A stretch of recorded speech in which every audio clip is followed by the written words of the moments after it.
keep me from putting the mask in.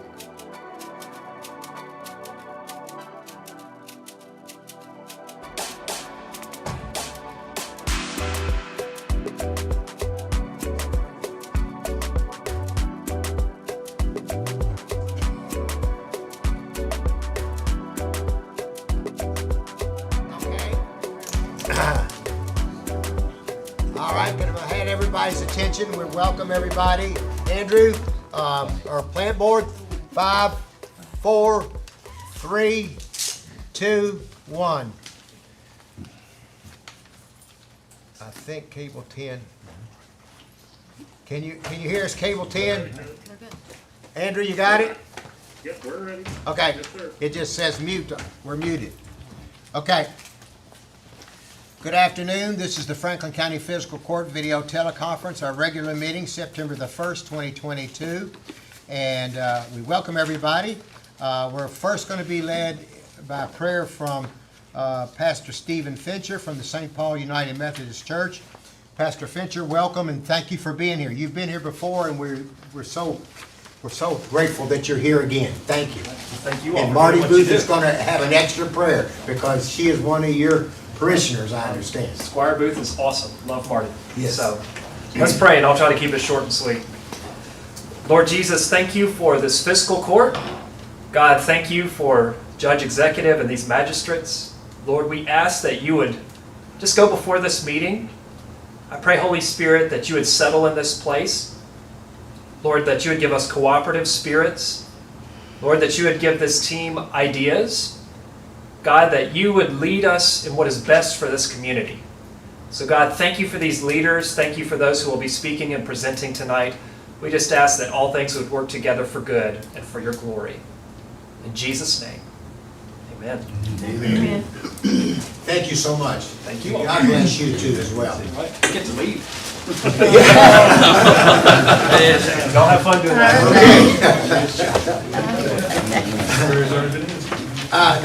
The next item of business, Andrew, go ahead and do the pledge, and then let's do everybody please stand for the pledge. And Zay, a second.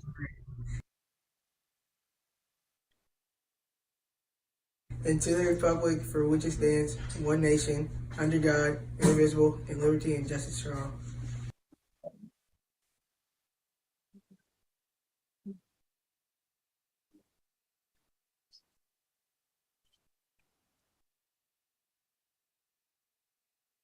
Andrew, we need to do it again, Andrew. Turn up, please. Okay.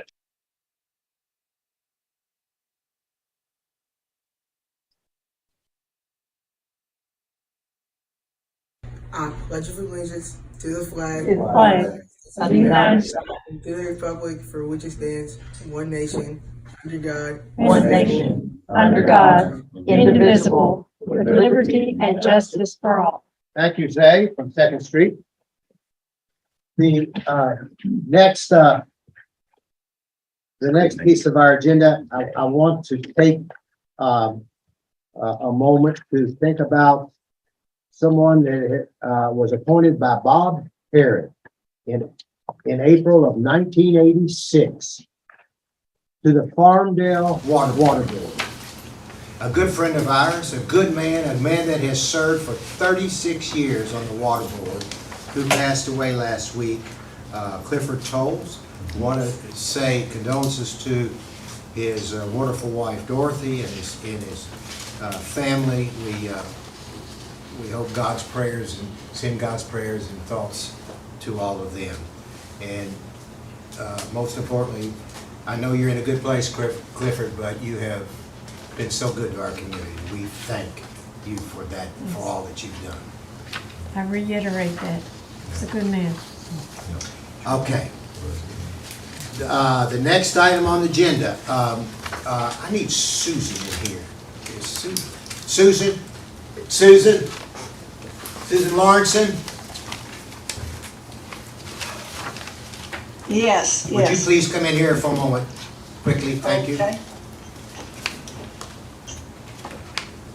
I'm sorry, I can't say, I'm being kind of secretive, because if I say something, she won't come in here, so just bear with me, y'all. Hang in there.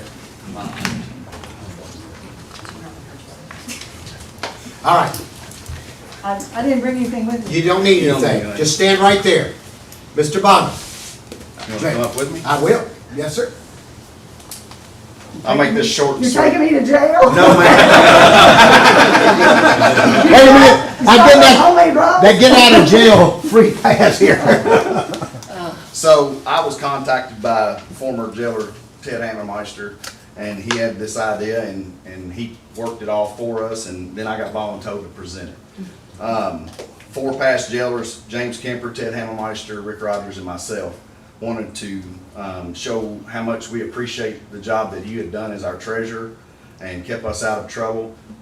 For the last 3 or 4 years that I've been a part of the jail, you have been a tremendous asset to us at the jail, and you're going to be deeply missed. So we wanted to present you with a plaque from the Franklin County Regional Jail and the past jailers, and it reads, "With our greatest appreciation, we hereby present Susan Lawrenson for your unwavering support." It's being there.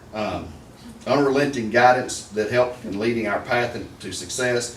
You are being honored with much appreciation and gratitude, presented by jailers James Kemper, Ted Hammermeister, Rick Rogers, and Jake Bonner.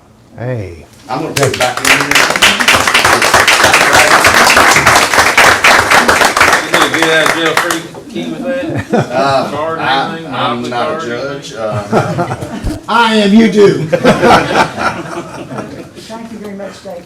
You're welcome. You've been a great asset to us, and we appreciate you. Really, really, really. Thank you. You will be missed. Thank you.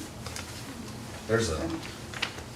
I didn't know Thank you, Susan. I didn't say anything, Yeah. and you know why, because I knew you wouldn't come in here if I like said to be it. prepared, have my material ahead of time, and I wasn't sure what it was gonna be. Thank you. Hey, Thank she you. gets it on Thanks, over Jake. here. Thank you all. Y'all have a great holiday. Guess what? See ya. Okay. I gotta go with him. Go on the lake. Okay, the next item on the agenda is the Franklin County Public Library District tax rate.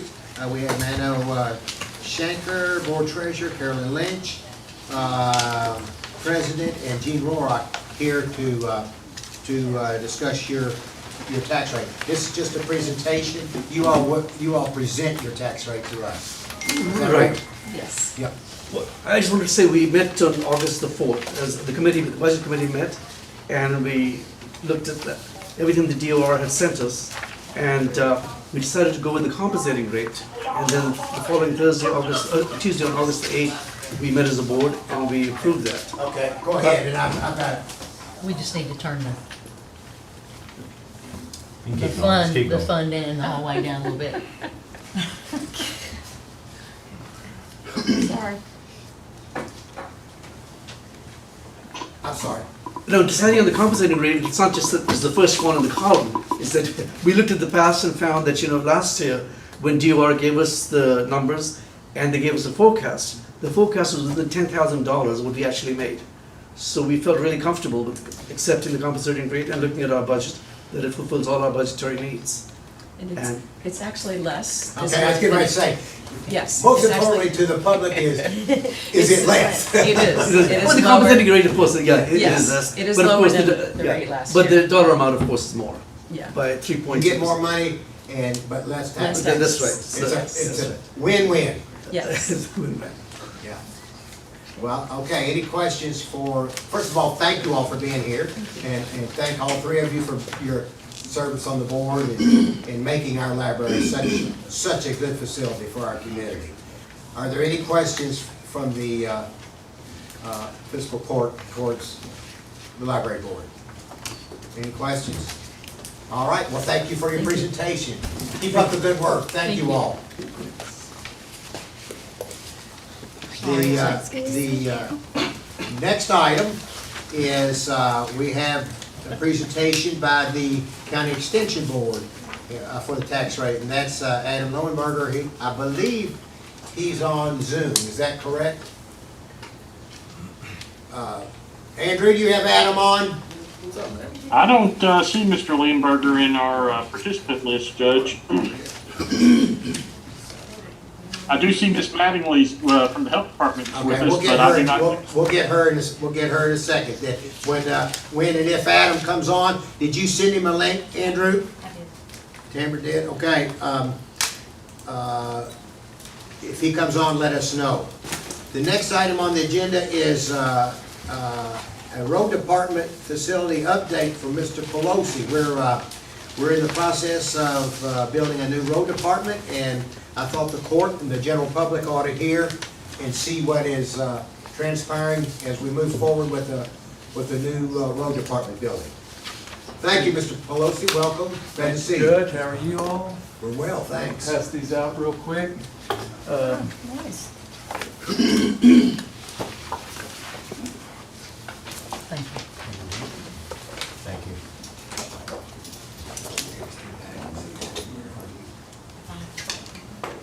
Thank you.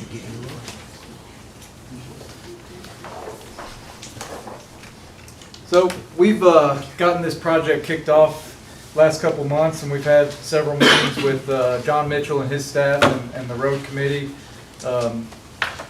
And so what you've got in front of you is 4 sheets. We've got an existing conditions, a conceptual site plan, an architectural rendering, and a concept level floor plan of the new garage.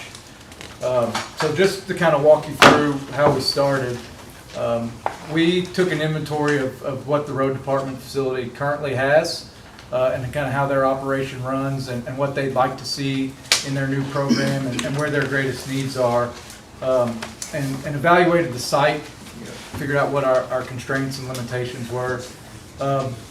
We actually started with looking at the existing large maintenance building, which is located in the center of the site, with an eye towards possibly renovating it, preserving the steel structure and stripping it down and putting a new floor and rebuilding it from the ground up short of the frame. But we've ruled that out from a codes compliance issue. That building was built in 1957, and it's been used as primarily a storage building. So getting it up to current codes, we ruled that to be infeasible.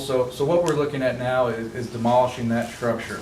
So if you're looking at this existing conditions map on the first sheet, in the lower right-hand corner is labeled office with basement. That's the existing administrative office. And then just to the north of that is an existing mechanics garage. A small building in the back right is a break room. There's a salt storage canopy. And then the large building in the center is the storage barn. So we plan to keep the existing administrative office building where it is. We're going to demolish a portion of the existing mechanic garage and keep the primary structure and steel frame. Demolish the small break room building in the back, the salt storage shed and the canopies around it, and the central building. And what you're seeing now is our first draft. What we're going to need to go back to the road department and to the staff and the committee level and get some feedback on this plan before we move into detailed design. But we are at a point now where we're going to pass this to Codell, who's the construction manager for the project, and they're going to start coming up with a budget level cost estimate for everything that you see. And we've already started talking about potential phasing depending on where the budget number lands. And I can walk through kind of that idea of how we might phase this. Does the discussion that you're sharing with us now, does that include an opportunity to continue to work? Because we're going to have to do A and B together. It's going to have to. So if you flip to the second page, which is our colored site plan here, you can see the 2 buildings in the lower right corner that we're saving, and then a new program. So one way that we've thought that this could work would be to start by demolishing the salt storage barn that's in the middle of the site. It really kind of opens up the space, and once we get that out of the way, and there's some existing overhead power lines that are in the way. We've met with the plant board and talked about methods that we can relocate those underground, eliminate any low wire hazards with dump trucks, and just clean up the site from a utility standpoint. So once we have the salt storage out of the way, we can build these 2 new salt storage structures on the back. What we're considering right now is a pony wall building, which is basically a concrete slab with concrete sides and a steel or aluminum structure that's rounded with a vinyl covering over it. Right now, the road department can store about 2,500 tons of salt, and we're looking to double that capacity to 5,000 tons of storage. So may I Yes. ask another question? Yes, So ma'am. when you reinforce that concrete, so we all know that salt sitting on that, it's gonna eat right through it. Typically, there's rebar that runs through there to give it that structure. What's gonna be ran through the flooring so that when the salt does eat through the concrete, because we know it's going to, so we don't have to, put new steel through that? Or is that something, because aluminum's too soft to hold any weight, Yeah, so. so where we're at right now is just a very conceptual, idea phase of how and what we need. The specific details of design Okay. specifications are gonna come much later. And we're gonna work with our structural engineers and architects and Okay. whole team to make sure that what we have is Gotcha. appropriate material I'll hold specified it. on the plan. I'll hold all those till that time. Thank you, sorry. You're welcome. No, anytime. Feel free to jump in. Yes. Squire Tracy. Quick question, I see that you got the existing garage gonna be renovated for sign shop and storage. Knowing the type of, what shape that building's in, and then I see canopy storage down at the end. Are we not gonna have enough storage in the new building? Isn't it gonna be mezzanine type storage as well? Well, so the program, the existing mechanic shop is a steel frame building. And we've gone through there with the architect and our structural engineer, and the steel structure itself is actually in very good condition. There's a lean-to portion on it that's off to the right or to the east, adjacent to the state garage, that we are proposing to demolish because that is kind of in a state beyond repair and we won't need that space. But with the sign shop being in the basement of the admin building today, we thought that would be a good place to relocate them to. Now, if at the committee level and in discussions with staff, if we decide when we get into the detail of the program of what's inside the new maintenance garage office building, that we want to work that sign shop program into there and just completely eliminate the existing mechanic building, that's certainly an option we can look at and consider. We just thought it's a really, the steel frame's in really good condition, and with the way that lead times are on new metal buildings, it might be worth just putting a new shell on it and a new floor in it and keeping it there. It seems like to me it would be more feasible to put the sign shop in the new building. It'd have to be cheaper to put a sign shop in the new building when you're building a new building instead of ripping everything off the existing building and then turn around and putting new back on it. And so when we go to the next step, when we reconvene with the road department committee, we plan on having budgetary pricing levels from pricing estimates from Codell, so we can start to have those discussions of evaluating what's the cost benefit of preserving an existing building and rehabbing it versus just putting everything in the new program. Because we've got plenty of site area available that if we needed to grow the footprint of the new building to accommodate some of that, we can do that. That new building, I agree with you replacing that because it's in terrible shape. I always felt sorry for the road department having to work in it. It has served its purpose, and it is time for an upgrade. That is absolutely right. It's been there for 50 years. Yes, sir. Squire Mullen. Thank you. Two things. So has the current road department looked at this yet? No, they have not. Okay. No, So they haven't that's given going to be our input, next step. flow We traffic, were asked things like that? to give just an update Okay. to Fiscal Court and what we've done up to this point and where we are. And our next step will be to reconvene with the committee and John Mitchell's team and present this to them and get their feedback. One other question. So you said you're about ready to give this to Codell, the company we've hired. What kind of instructions have you given them as far as we're going to be looking like geothermal, how efficient we can build it long-term, solar, anything like that? Have you all gotten down the weeds yet? We have not really set any kind of energy goals beyond the standard energy code, Kentucky Building Code. If that's something that we talked about a little bit during the programming and when we were scoping the job initially. The road committee about geothermal as possible and some solar as possible too.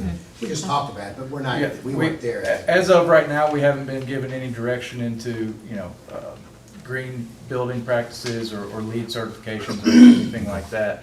But we can certainly look into it and evaluate, if it's worth exploring further. All right, thank you. The concept of the parking out here, doesn't look like there'll be enough room to run a truck and trailer in and out of that. So what we've done, we've got a 40-foot drive aisle on the south face of that building. So what, John, and that was a That's the dimension. wash, well, is that the wash bay you're talking The about? wash bay, yeah, so we've got, if you look at the last sheet, there's a floor plan of the new building. And all of this is very, very conceptual. The intention of these drawings is to get feedback and start to move things around before we get into detailed design. So it is a pull-through wash bay, and we talked to John Mitchell, and he said, you know, the majority of his fleet could come through a pull-through bay and turn out into a 40-foot aisle and get back around the building, single axle trucks, Yeah. crew cab pickups and the like. For the occasional tractor trailer or truck and trailer, he said he could pull them in there and back them back out. We've got 135 feet behind the building. The other thing, for Ann Northcutt really, there are grants out there for wash bays, and it may need to be separated or something. I don't know. That'd be I know the city got good to one know. for their wash bay. That would be, I'm sure we would be willing to work with her on that, and Codell would probably like to know what, you know, if there was any funding mechanisms, that's certainly something we should explore. Absolutely. Thank you. So, And I think that redoing that mechanics building would be feasible myself. It's something you have to look into. Squire Booth? Squire Booth. The water flow, you taking that into consideration, I guess? Yes, ma'am, at an early level, the site generally drains, if you're looking at the sheet, from right to left or east to west. So there's an existing drainage channel along the right side of Lewis Ferry Road. And where we're proposing an entrance, we would have to bridge across that swale. And what that will do for us is create an opportunity to put a detention pond in there with an outlet structure, and we could look at a water quality design for that, because you're gonna have a lot of, polluted runoff, if you will, from a facility like this, and then being able to impound it in this pond before it drains down to the creek below. Because right now, there's no stormwater management on site at all. There's a few drainage inlets that just pipe straight to the back of the site. So yeah, Well, we're that's certainly what I looking was at. talking about, the creek in the back. So we would be preparing a grading and drainage plan for this site that would drain everything into what's shown on the site plan as stormwater detention, the blue area adjacent to the road. And this brings up a point here. The county has acquired some property to piece together to make this parcel shape into what you're seeing here in the yellow. And the right-of-way along Lewis Ferry Road, for some reason, juts in 50 feet, so that's the interior yellow line. In conversations with Robert Hewitt, he has indicated to me that he thought we could work with the city, who is the owner of that right-of-way, and reclaim some of that right-of-way and get it pushed up to be more consistent with the existing right-of-way along the rest of Lewis Ferry Road. For whatever reason, this is the only property that has this 50-foot insert. So we're showing to use some of that space to do stormwater detention. And right now, it's a big drainage swell anyway, so we're not proposing to, capture it back to put a building or a parking lot, but just to do a water quality initiative. Yes? Question, how are we looking on timeline? I feel like things are a little stagnant. They so- have, okay. this was slow to get going because of the property issues. Okay. The survey was done by the county under a separate contract with a separate independent surveyor. And that was not delivered to us until a couple months after we got going under contract. And after having seen the survey and the property issues, there was a railroad right-of-way that ran through, which is behind the existing salt barn, which is probably the reason it is where it is, in the middle of the site. So there was a lot of consultation with real estate attorneys about the reversion rights of that right-of-way. But once we finally got the go-ahead to, yes, we can build on the right-of-way, that's going to be abandoned. And yes, the property acquisitions are going to close. We wanted to confirm what our property and project boundaries were going to be before we really jumped into design. So we've been working really for probably about a month and a half in earnest since we got the survey items cleaned up. And so now we're probably looking at 3 to 4 months before we would be at a construction document level. So do you have some things set, like, you know, Codell has X amount of time to get numbers back to you and the road Well, department? I've got Wes here with me from Codell. He's the project manager on their behalf. And we were looking at these drawings just before this meeting today, and my next step coming out of here is going to be to check back with Robert Hewitt and see how quickly we can reconvene with the committee. Because we'd like to either get feedback or buy-in on this concept plan, Right. so we can move it. And once we get that, we can move this into design development, detailed design, get the structural engineers going, and these guys can start pricing. And once we have those budget numbers, we can look at the phasing.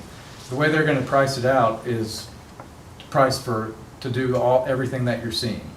And so the phasing that we've talked about in terms of how we would sequence this, a potential first phase could be demolish the existing salt barn, build the new salt barns and the vehicle storage building that's to the left of it.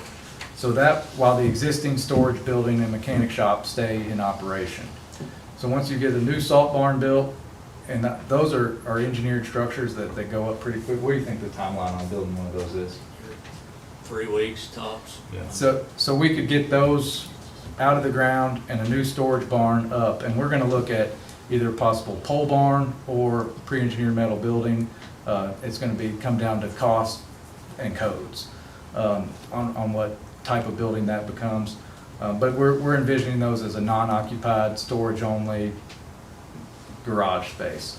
Bob, excuse me. Yes, sir. What are your plans to do with the salt for 3 weeks while it would be exposed to the elements? Well, I think that the way this lays out, Judge, would actually settle, I think they could build these new storage bins before the existing salt structure was demolished. Okay, I thought you said you were going to I take think down there's the enough, salt yeah, I structure. might have said that out of order, but the way we've got them situated on the site, we're gonna put these behind on the back side of the salt barns. Then I misunderstood you. I thought you said you were taking it Yeah, down first. I say have more room. I am gonna ask one more question. Where is like the dry storage area for things like straw that needs to be separated from anything, because there's a lot of that So, you're gonna need? right now, we're proposing a canopy storage on the back side of the central building. That would be 20 feet wide by 90 foot, Just that's 90 by 20, so that's all covered canopy storage. And then we've got what we're showing as a material laydown yard where things like pipe and guardrail and Yeah, but posts. you're gonna have corrugated pipe and you're gonna have drain culverts and, you know. Right, so that's kind of what we're envisioning this laydown yard to be. Because right now, they have that type of material just kind of scattered around the perimeter, up against the tree line, and there's definitely a desire to kind of consolidate that and get it a little more organized. You know, there's racking systems that you can use to put pipe. I mean, some of the pipe they have out there is, you know, you could stand up and walk through it. It's 5-6 feet tall. But they have a lot of smaller diameter drainage pipe and concrete barrier rail, things like that. So we just kind of set aside a gravel lot that could be accessed from a couple different directions and have some maneuverability in there. Is that beige, the gravel, beige color? Yes, where it says material laydown yard. And then over on the top right corner, we've got 2 aggregate storage bins, which are basically just 3-sided concrete structures where you can put rock, topsoil, you know, tarp it over. And then those structures, sometimes you'll see them with a canopy over them. It's just a matter of what type of material you want to store in there and how they want to be used. Okay, thank you. Bobby, thank you and your team for everything y'all have done. So I guess the next move is road committee meeting. Yes, so I will get with Robert and we will get that on the schedule hopefully here for mid-September. And we're going to work with Codell on getting a budget estimate for the whole thing. And then we can really start looking at how we want to phase it and what first phase construction document scope would include. I would suggest you get some feedback from John before the road committee. Yeah. The canopy storage is facing west, so you're gonna have weather coming in. That's That's a lot of that stuff has to stay dry. Bob, one other, key part of this, and it may be too early. What are you thinking about for the surface of the road department? Because it's got about 4 different surfaces on it now: dirt, rock, blacktop, concrete. I would think for the primary entrances and circulation areas, we're looking at asphalt. For the laydown area, we were probably thinking just a gravel yard with a perimeter concrete barrier around it. For the aggregate bins, and the salt bins will have concrete floors. New buildings would have concrete floors. And then John Mitchell had suggested that we show about a 40 by 40 concrete pad outside of the shop. He said because sometimes they like to pull vehicles out and work on them outside, and they want to do that on a concrete pad. So we've got, so all of the gray that you're seeing is proposed asphalt. Dark Cool. gray. Yes. Cool. So is there any permeable, and I think that's where the judge was going, is there any location for like a permeable material? Because I know there's, the issue with permeable concrete and pavement, with the type of vehicles and equipment that operate, they're really incompatible. And, you know, if we wanted to look at not using asphalt and just leaving it as a gravel surface, you know, it's not, the zoning code doesn't allow it. Yeah. And it becomes a drain, you know, it erodes and ruts. And so we would probably be looking at a heavy duty asphalt pavement section. thank you. Well, the employee parking could be pervious or something. Yeah, we could, if that's not a bad idea, if we wanted to carve out, you know, a couple thousand square feet. But we would really be looking for our primary Where would you runoff do treatment to be in the stormwater. Where would you do the brush intake, you know? So Yard waste. where that is, today, if you were to, this area where the pavement kind of, just north of the proposed aggregate storage bins, Yeah. there's kind of a gravel dirt ramp that goes down. That's really where we've got the edge of that pavement shown, and basically just maintaining that ramp down there where they dump that stuff. So that we're planning on just kind of keeping that how it is today, putting an asphalt apron to it and maintaining the grade. Okay, Good idea. thank you. Okay. Anything Any other else? questions for Mr. Pelosi? Hey, so if you'll get with Robert, well, I'm sure that Squire Tracy and Squire Moore and myself and Robert, we can all get together next week sometime as soon as you're available for the road committee to work with you. That sounds great, and I will shoot these drawings to John Mitchell at your suggestion so that he's got a chance to digest them and have some feedback for us. Okay, if there are no other questions, Mr. Pelosi, thank you. Thank Great you all work, very much. thank you, we're excited. Great beginning there. Yeah, road department is where the magistrates now have I the think most we- contact with people. Now I think we have Adam Leonberger on from the County Extension Office, and he needs to present, he wants to present the tax rate from the Extension Office. Mr. Leonberger, thank you. Sorry we didn't catch you earlier. We were having just a little bit of internet issues here, so I was trying to get those resolved, be able to get on here. Let me find my paperwork. There it is. I'm trying to find my copy across paperwork. So we were presenting our district board met last night to set tax rates. They have elected to go with the compensating rate. So that would change our real property tax rates to 0.0190, our real tangible personal property to 0.0270, and our motor, and there would also be a motor vehicle tax rate that's KRS that always stays at 1%. So it would be 0.01. That's from what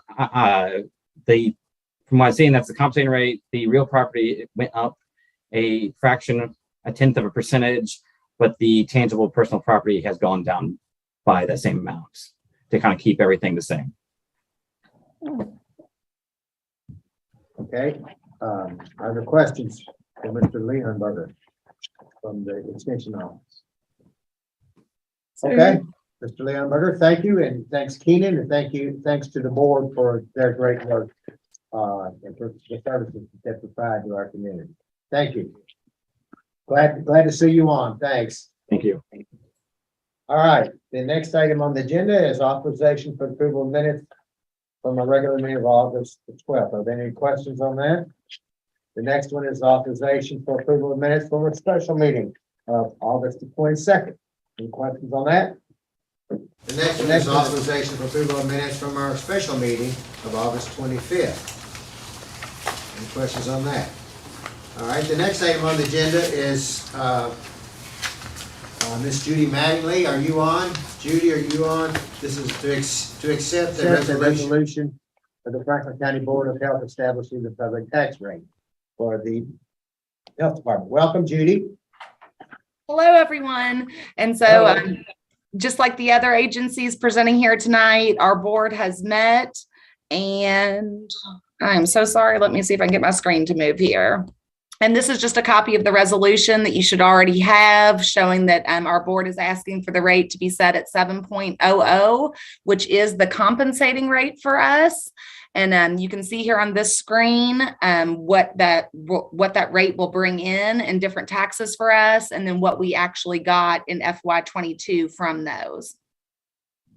And then just to let you know how that does flow, this is our Board of Health budget. And then the Board of Health obviously gives the largest portion of our budget to the health department, that line item of $2.4 million that you see there on your screen. And other than that, if you've got any questions, I'll be happy to answer them. Yeah, I'm gonna do my best to explain, and I think you might be able to I know you can help. But the reason that we will have to vote on yours is because of the way you were established. I believe in 1968, you were established by were you established by statute or by the fiscal court itself, or by some government entity? Yes, our taxing district was actually not formed until year 2000, and it was formed by the fiscal court. At that time, the rate was set at 4.0, and then in 2013, we had an increase due to increased retirement expenses to 5.75. In 2018, when retirement went up again, we raised it to the 7.25, and now working off of the compensating rate, we're going to ask to bring it back down to 7.00. Yeah. Squire Muller. Thank you, Judge. Judy, thank you for presenting tonight. Would it be possible that we receive a copy of the numbers that you have on the screen there? Oh, of course, I'd be happy. I can email those. Actually, Andrew already has it. If he can send it to you, or I'd be happy to send it to you either way. Okay, I think we can handle it. Andrew has it. Thank you. Andrew, did you hear that request? Please send the documents to the Squires. Absolutely. Email. Yes. Yes. Okay. Are there any other questions for Judy? All right. Well, just like all the other boards that we've heard from tonight, thank you, Judy. Thank you for the health department, and oh my goodness, what a year you all had, and we sure appreciate you. Thank you. Couple years. Thank you so much. And thank you all. Have a good meeting. Okay, next item, that authorization to receive the audit report for the county clerk for the year ending December 31st, 2021. Mr. Hancock. Yeah, welcome. Good afternoon, everybody. How's everybody doing? Good. All right. Good.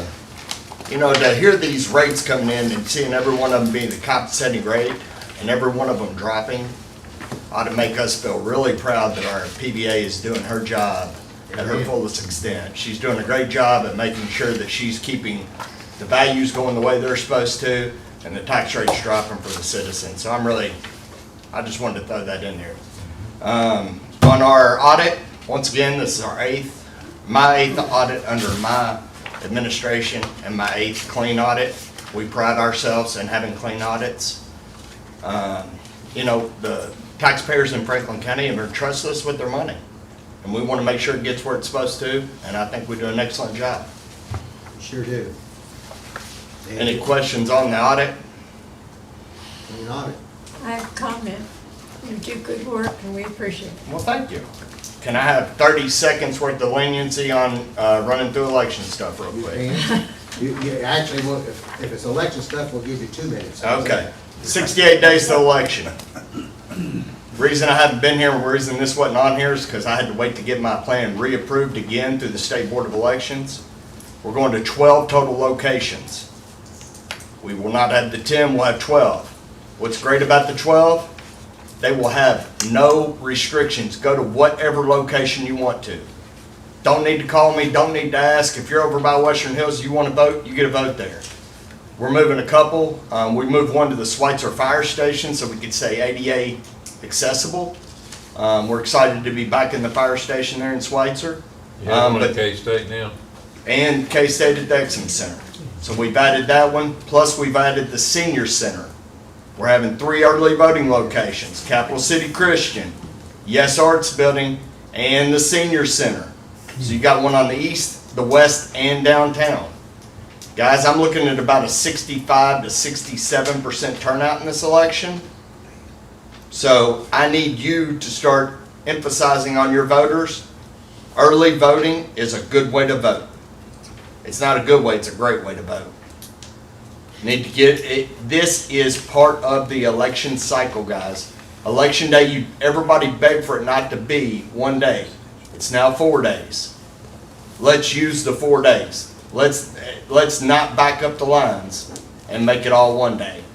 You got 3 locations. My motto for this one's going to be, don't wait in line. Find a place that you can vote without waiting in line.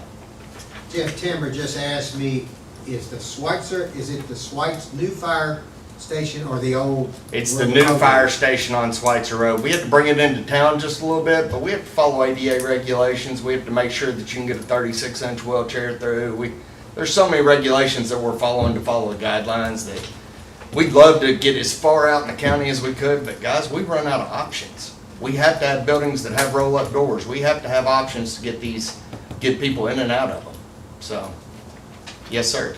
With the 12 locations and the early voting, how's that going to do with your budget?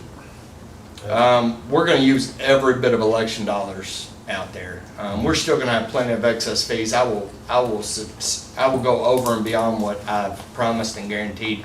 Even with us going ahead and getting 120,000 of that in your hands prior to this for the record retention that we're talking about, I will still exceed our excess fees. Our election budget's going to be tight though. We're going to use, out of the 250, we've already used 111 of it.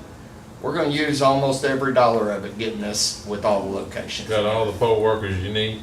We can always talk and use some more poll workers for the early voting locations especially. But yes, we are in pretty good shape right now. 68 days away, and remember this election starts in 24 days. On September the 24th, the portal opens, guys. It means anybody that's handicap accessible and can't get out, is scared to be in at the polls, has a reason that they can't go somewhere and can't be out during the election, needs to order their ballots. That's why it's there. One of the things, I don't recall a report, and if so, forgive me, but it'd be good to hear it again. How did the new equipment, because we did in the primary, that was the first time using all of that equipment that we were so lucky to get a full grant for all of it. Absolutely. How did it work? Unbelievable. Guys, the equipment's the reason we can go anywhere. We're gonna print on demand every ballot. I put a backup plan together, and that's why some of the cost is up, because I've got a printed backup set of ballots for every single location. I hope to never have to open them, but I'm not gonna go out there blind either. I'm not gonna go out there and get 350 people in line and say, I can't vote you because I don't have any way to print your ballot because the print on demand went down. So for this one, we are doing a contingency plan of a full set of lockdown printed ballots that will be at every location. So that's part of what cost. I mean, when you start having double redundant backups, those ballots are 45 cents a ballot. Did you have any go down on the last? I did. Primary? I did. I had it go down, but it was a little bit of a user operator issue, and it was a little bit of we haven't messed with these printers yet, and it's our first time. As soon as I got back over to, it was at the Yes Arts building, and I could get my hands on it, I could get it back up and operating. I took a line that was 45 minutes long, got it down to a 5-minute line within 45 minutes, so. Good point, good deal. Any other questions for Jeff on this? Okay. Guys, Jeff, thank you all. Appreciate it. Yep. This is, the next item is a second reading and approval of an ordinance amending the table of ordinances, section 1, zoning map changes of the Franklin County Code of Ordinances for an 85.388 acre portion of property identified as a portion of tract number 1, 84.058 acres plus or minus a portion of the PVA map number 087-00-00-031.00 and a portion of tract number 2, 1.331 acres plus or minus a portion of PVA map number 8087-00-00-031.01 located at 690 Duncan Road from Agricultural District AG to Industrial General District IG. Mr. Hewitt. Before you start, can I just make the court aware that you do have an amended item for that? The only thing that has changed from your packet is on the second page, I added, I've given an amended first reading and summary. Since we did give another first reading, I wanted to document that. So I just wanted to bring that to the court's attention. Oh, thank you. Okay, so that has the findings of fact. Okay. Any discussion on that? Court, any discussion?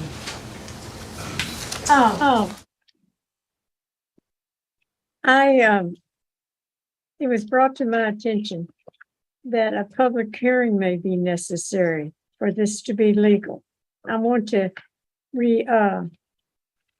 hear or be stated again while we're not doing that. Okay. Robert, was there a public hearing when this was presented for planning and zoning? Yes. That's where, and we decided to do the transcript, remember?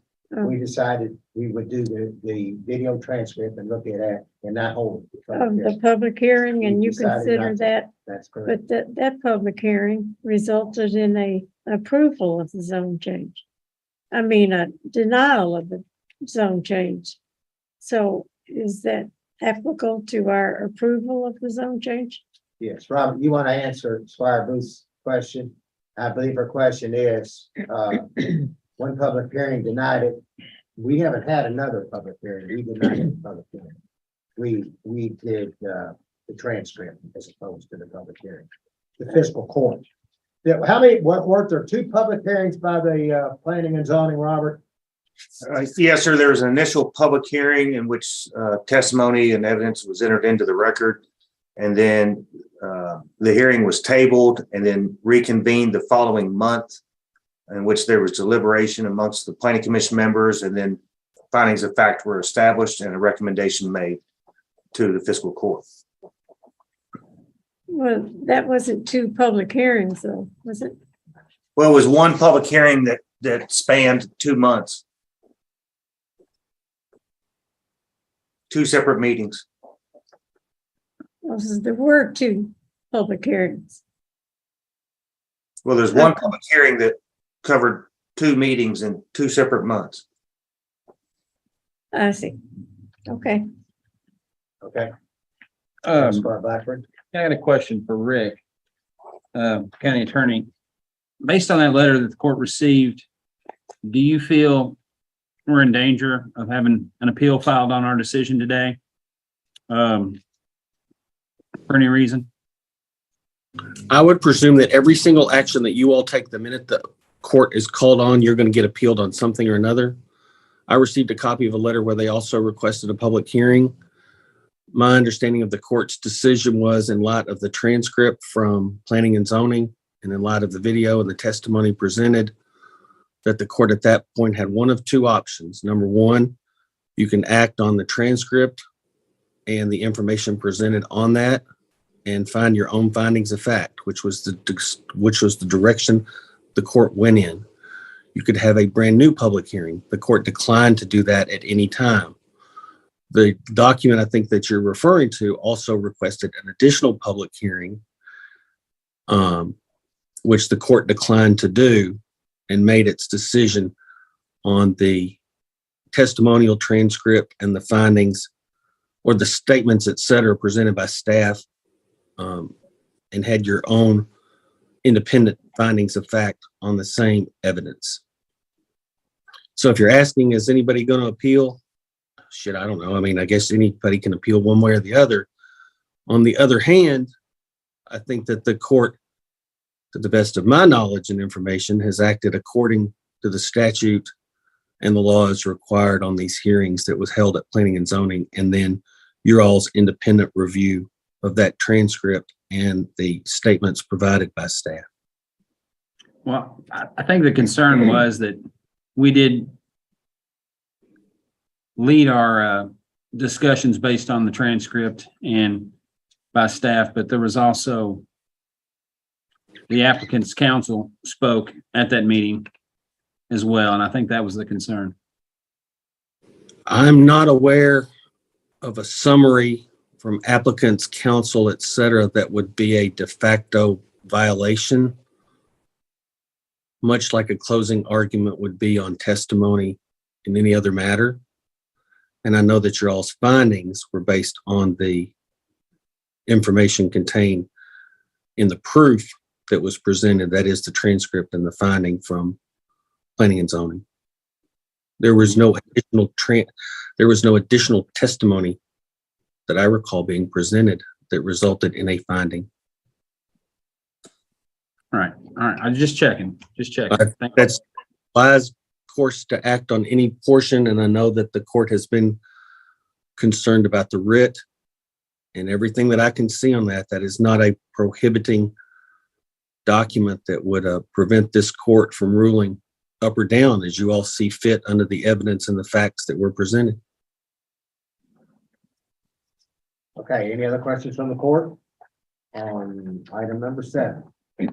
Seeing none, let's move to the next item, item number 8. This is the first reading of an ordinance amending the operation of the county fiscal court, chapter 30, administrative code, personnel administration, by adding a section of Commercial driver's license, CDL, training expenses, and employment agreement of the Franklin County Code of Ordinances. This is the second reading will be on September the 23rd.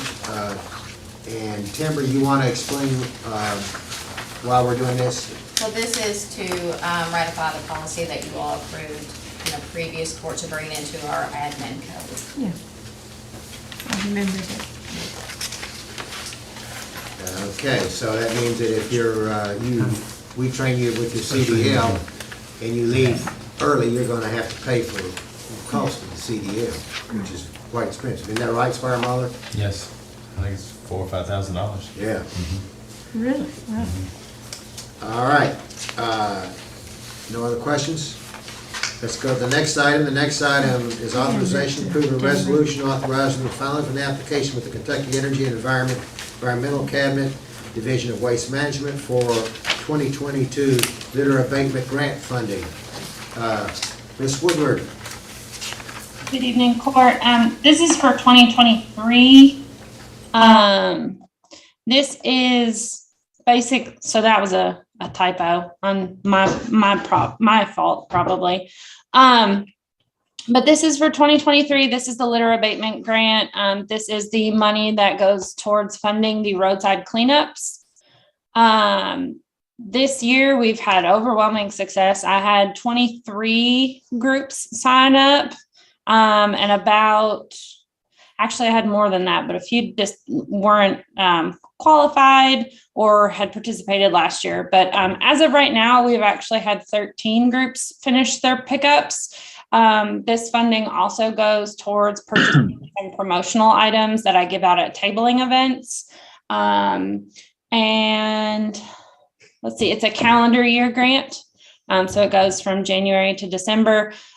Typically we receive anywhere from $40,000 to $50,000 for this grant.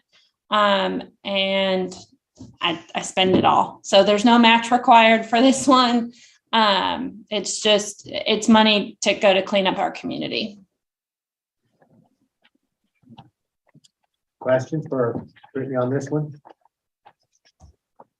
Okay, Brittany, let's go to the next one. This is exciting too. Authorization to approve a bid award for the wood chipper to Earthworks equipment. So I'm gonna let John or Steven, whoever is on, talk about the bid process. But this year for the grant, I put in a request for a piece of equipment. So I put in for a wood chipper.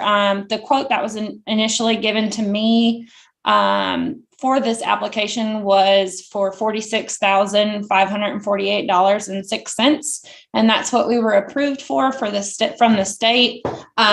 So I left it to the road department to figure out what exactly we needed, and I'm going to let them take over. Before he does that, how would this wood chipper be used for our in our program? So it'll be used to chip up it'll be pulled behind a vehicle, and it'll be used to chip up the yard waste that we collect from residences, like on our limb pickup days. Okay, John Mitchell. Yeah, we did this bid process just like we did the rest of them, and we have a chipper similar to this one. It's an older one, but this is a bigger size, so I think it's going to be a little better. I mean, that's the only bid we got, so we're going to go for it. They're local. That Earthworks tractor, Earthworks equipment makes me think of the old movie, Earthworm Tractor. Nobody's seen it, even though if you step watch. I'm sure. Okay, sold it. I looked at on Netflix tonight. Yeah. Is that gonna be on this? Okay, any questions? Any questions on that? All right, thank you, John, and thank you, Brittany, too.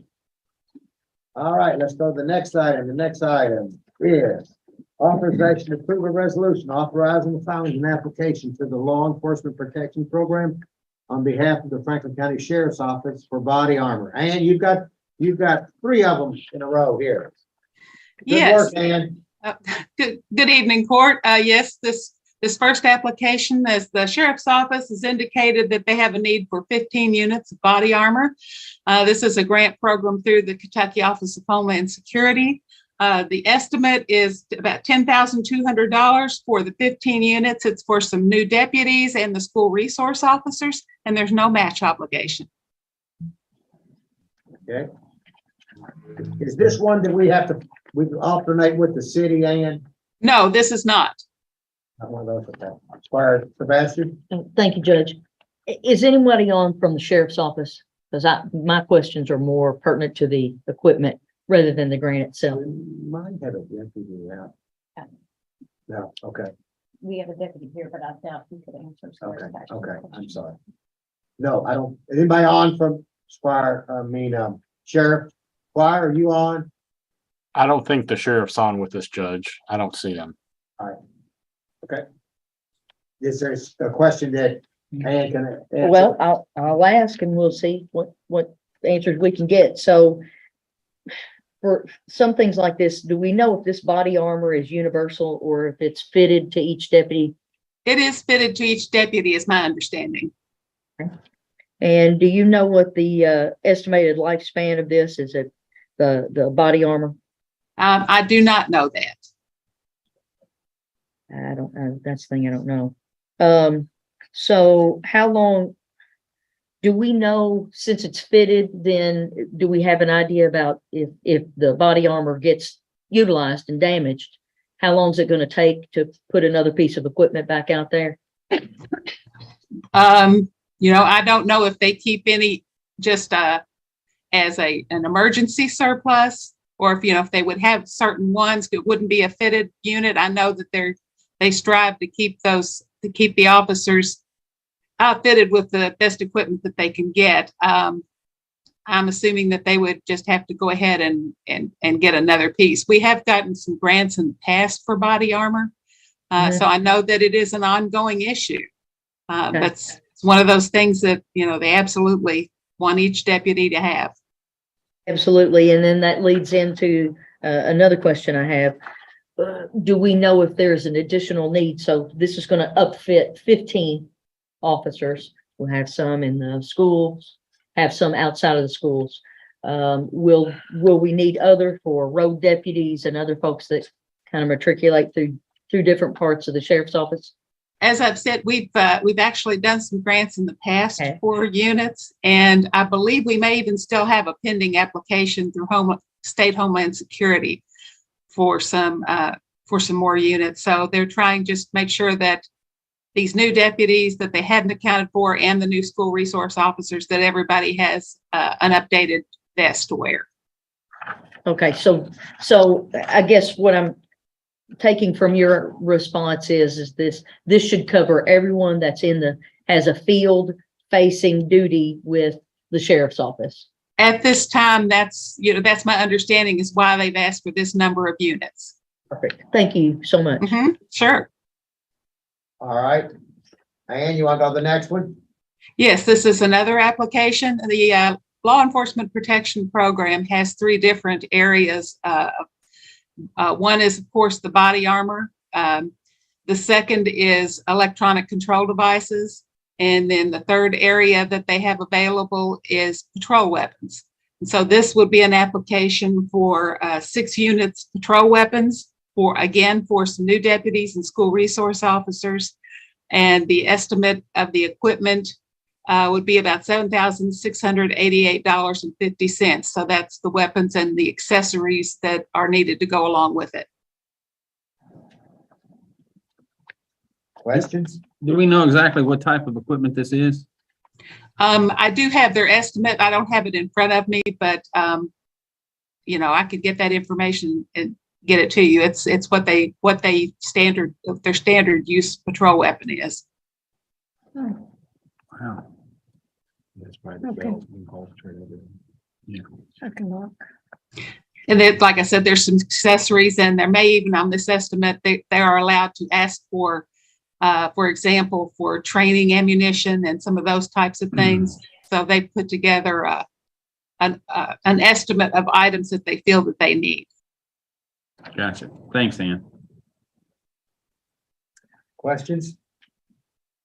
Okay, Annie, let's move to the next one with the fire department.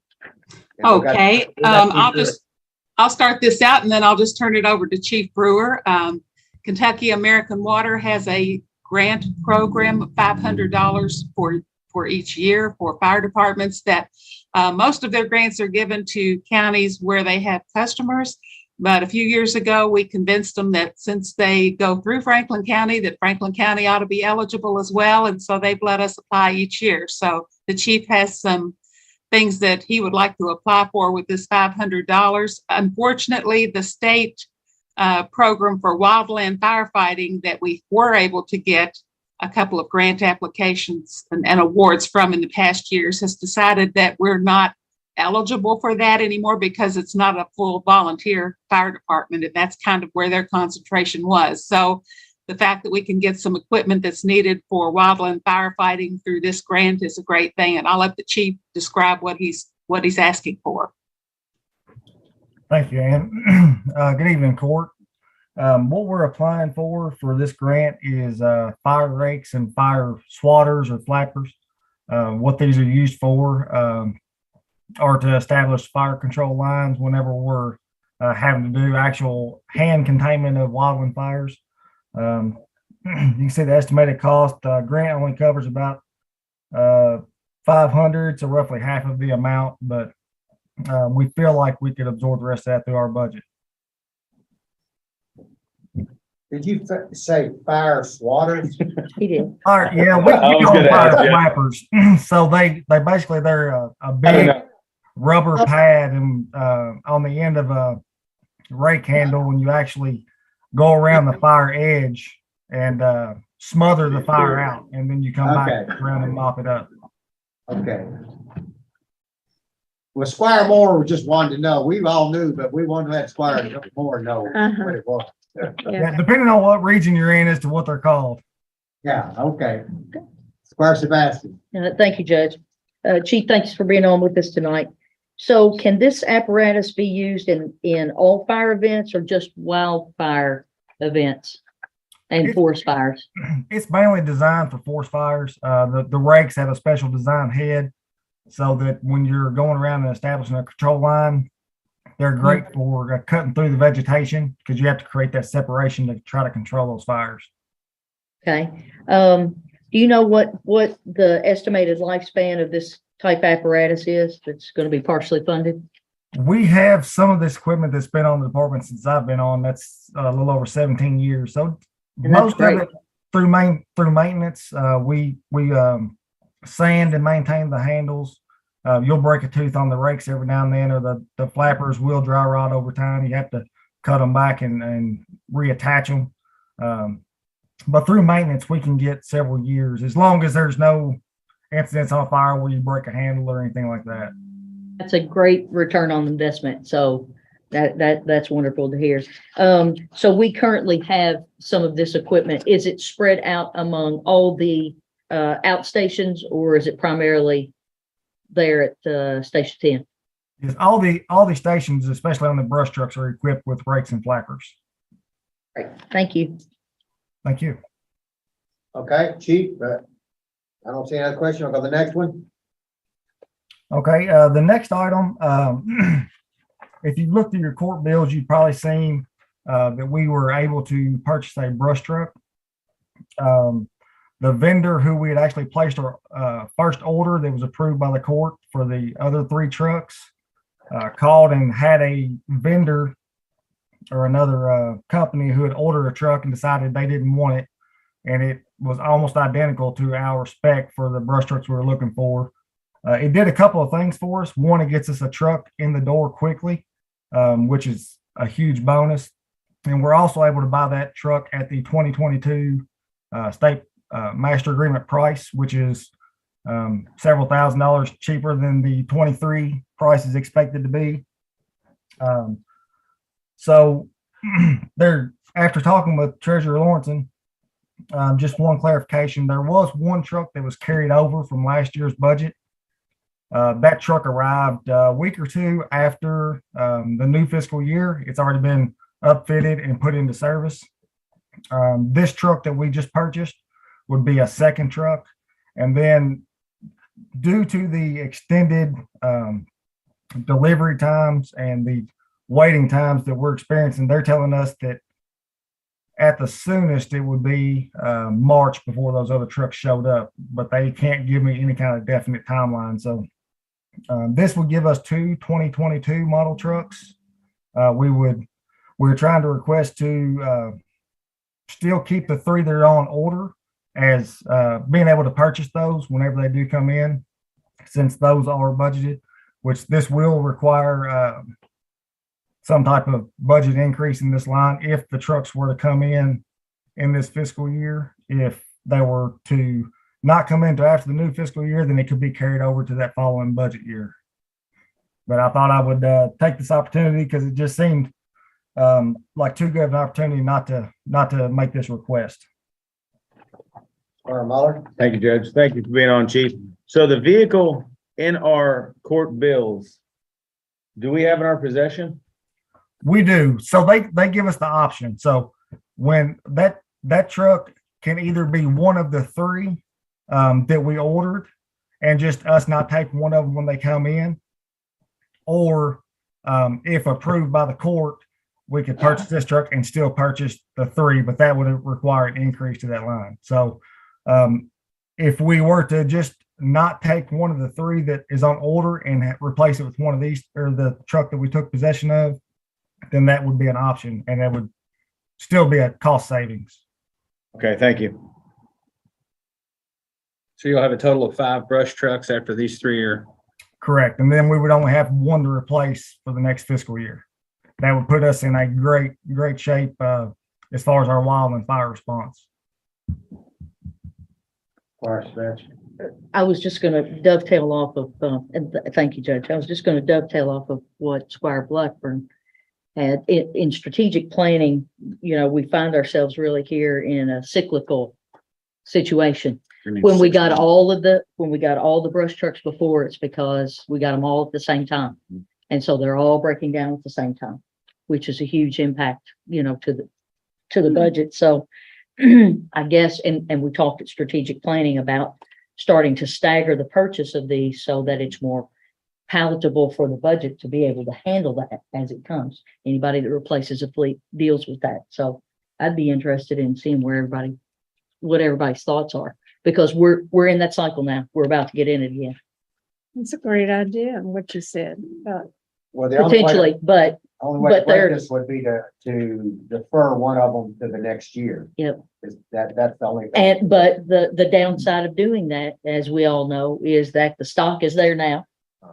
Stock may not be there. So I'm just interested to see what everybody's thinking right now. Oh, Chief, are some of them used more than others because of the location? They are. There are some districts that are more prone, obviously the Owenston Road District and the Bald Knob District are going to be more prone to grass fires. But all the districts except for probably Station 8, the Schnott Road District, that station probably experiences the least grass fires. And if we were able to continue with this truck and the 3 that we have on order, that will give all those other stations that are the majority of our wildland fire responses equipment to be able to make that response. It's new. The and reason I updated. ask is I'm getting it, maybe a couple of them will wear out before the other 2 or 3.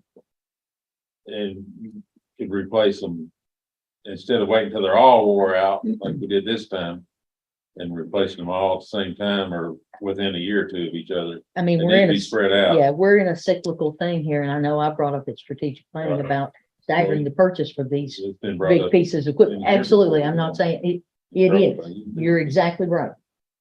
And But Squire, we've got I an agree opportunity to talk I agree about that. 100% on the staggering of the equipment for budgetary purposes. If I wouldn't be making this request if we weren't having so many issues out of brush trucks. Absolutely. I mean, Either way, that's going to stagger the truck purchases over 3 years. You'll just have 2 right now. We would currently have 2 2022 models.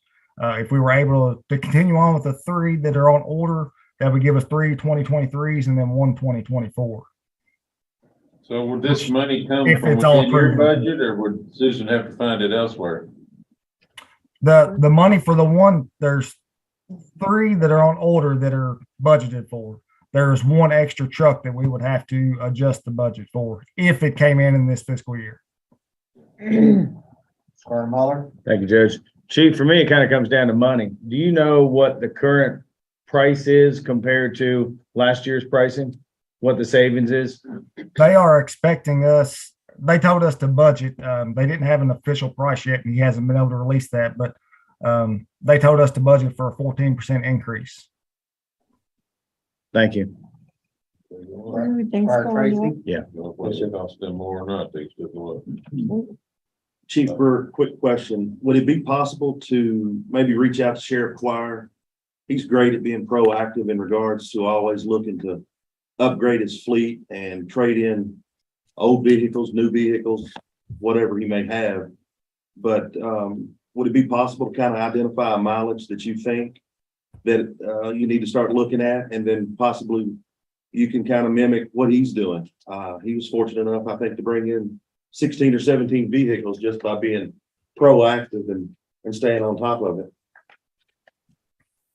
That I could definitely reach out to Sheriff Quire. They are a little bit of a different boat as far as some of these trucks these brush trucks are 20, 21 years old, and they have about 80 or 90,000 miles on them. They're hard off-road miles, and everyone knows of the issues that those year model Dodge trucks have as well.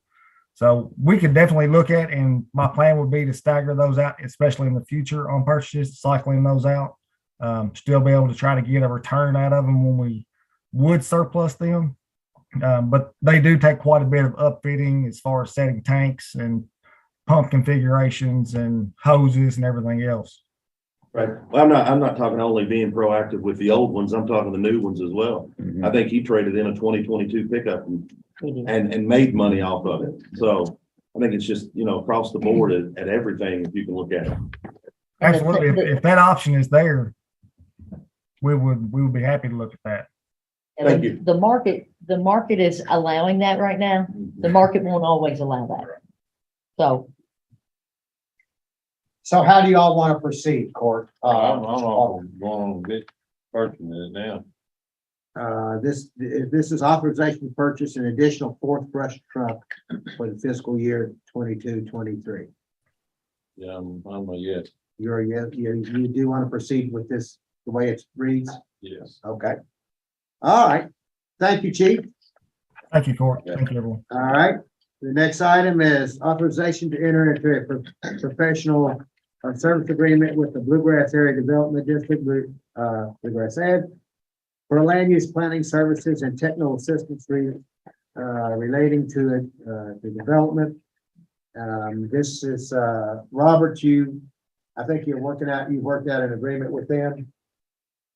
Yes, sir. Yes, sir. So Court, this is identical to the agreement we entered into last year.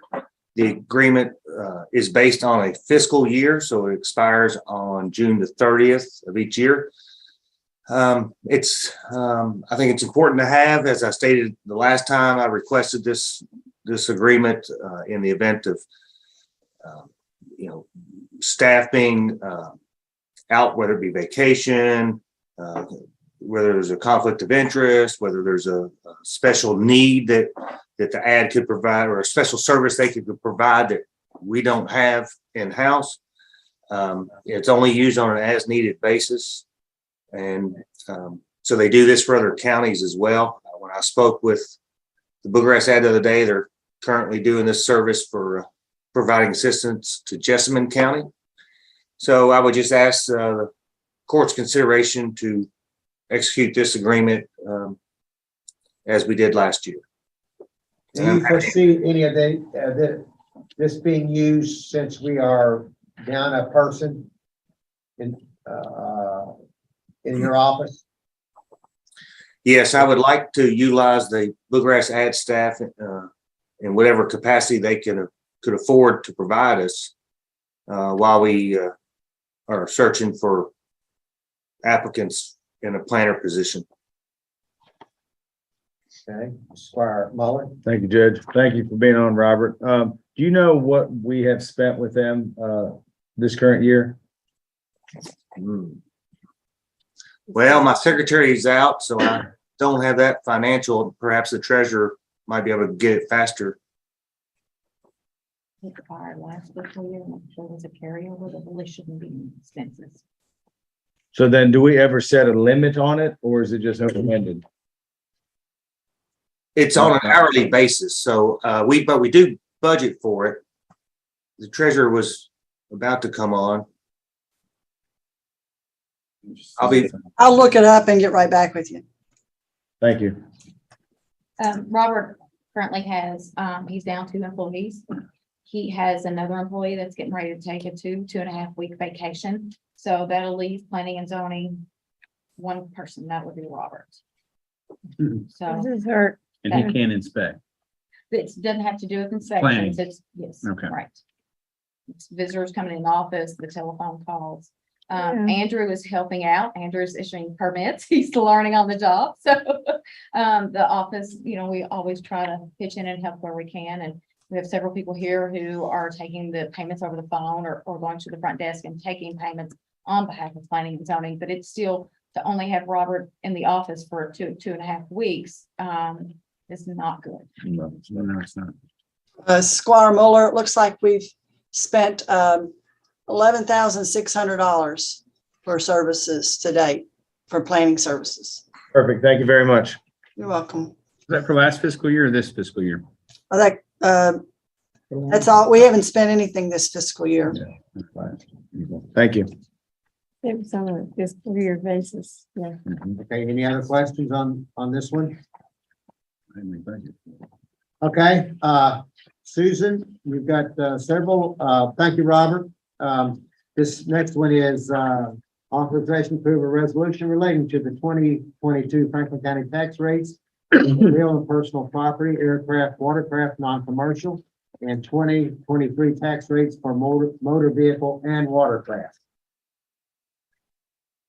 Andrew, you want to allow me to share my screen? You should have that capability.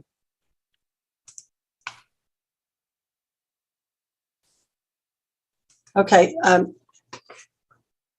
Court, we had a public hearing earlier this afternoon and presented information that you all had already received in your packets regarding the proposed rate and the various rates and comparison of revenues.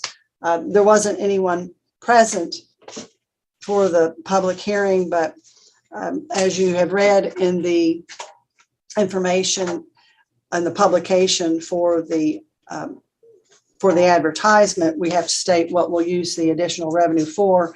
And in fact, we identified employee retirement benefits as the target to try to cover the additional costs for retirement.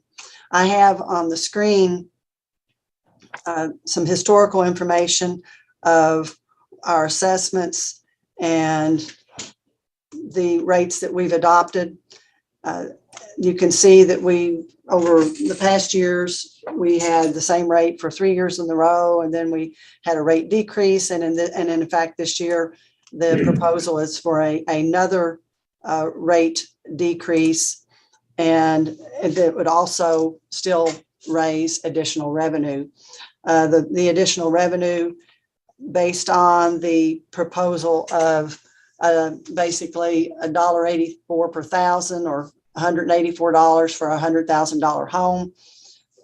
Based on that rate and our assessments for real property, we're estimated to take in an additional $301,000 over the prior year.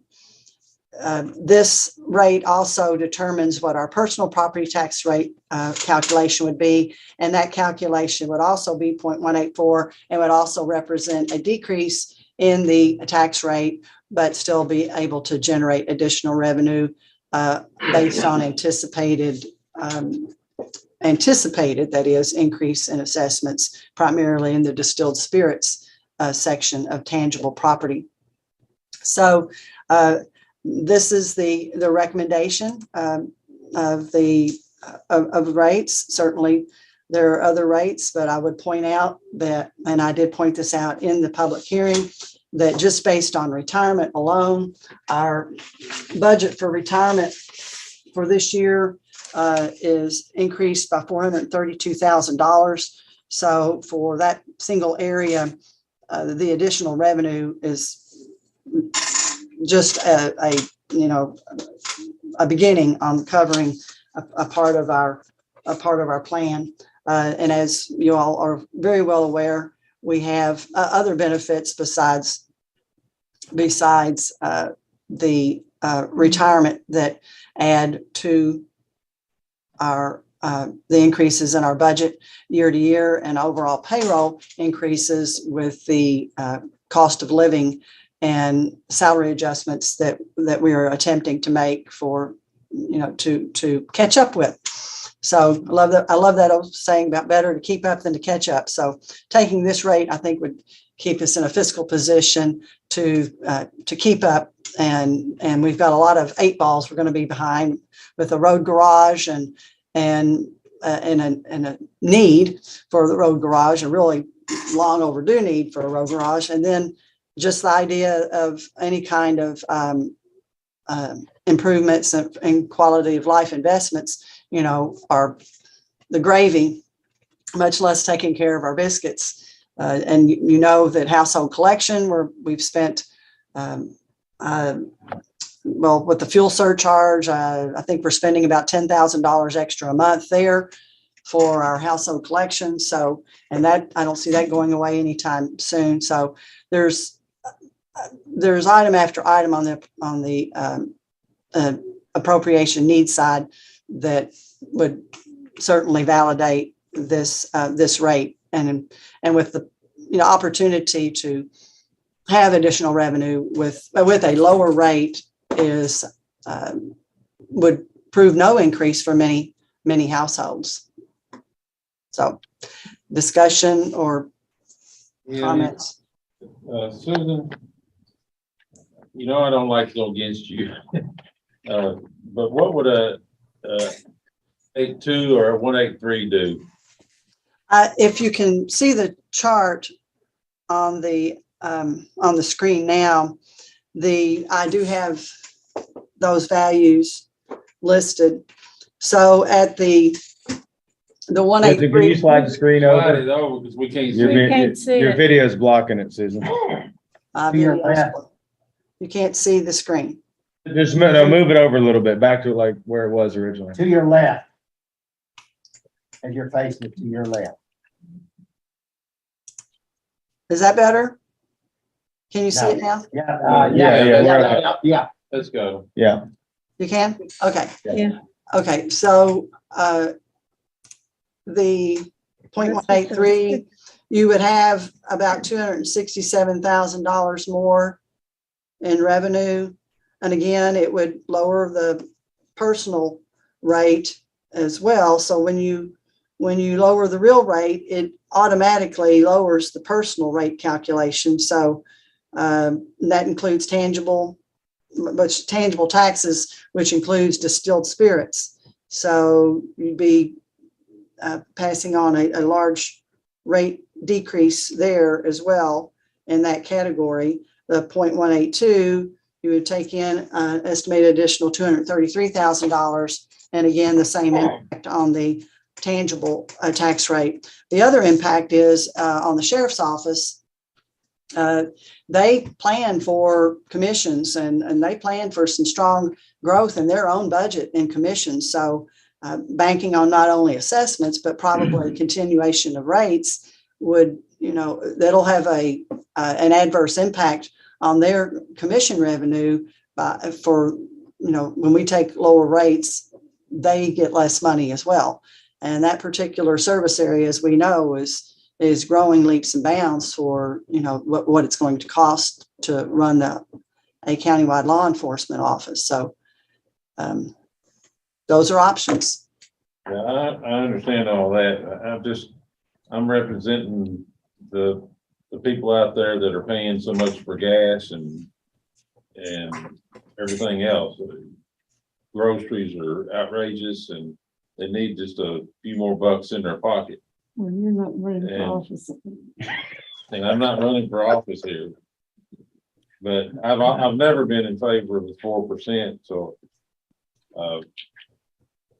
I would like, I was gonna go, suggest a 182, but a 183 would even be okay with me, but I won't go for the 184. I like what Squire Moore had to say. I'm good with the 183. I think we need to help our constituents right now in tough times. Well, and our assessments are all higher and we're growing, we're building PVA's houses. catching up, absolutely.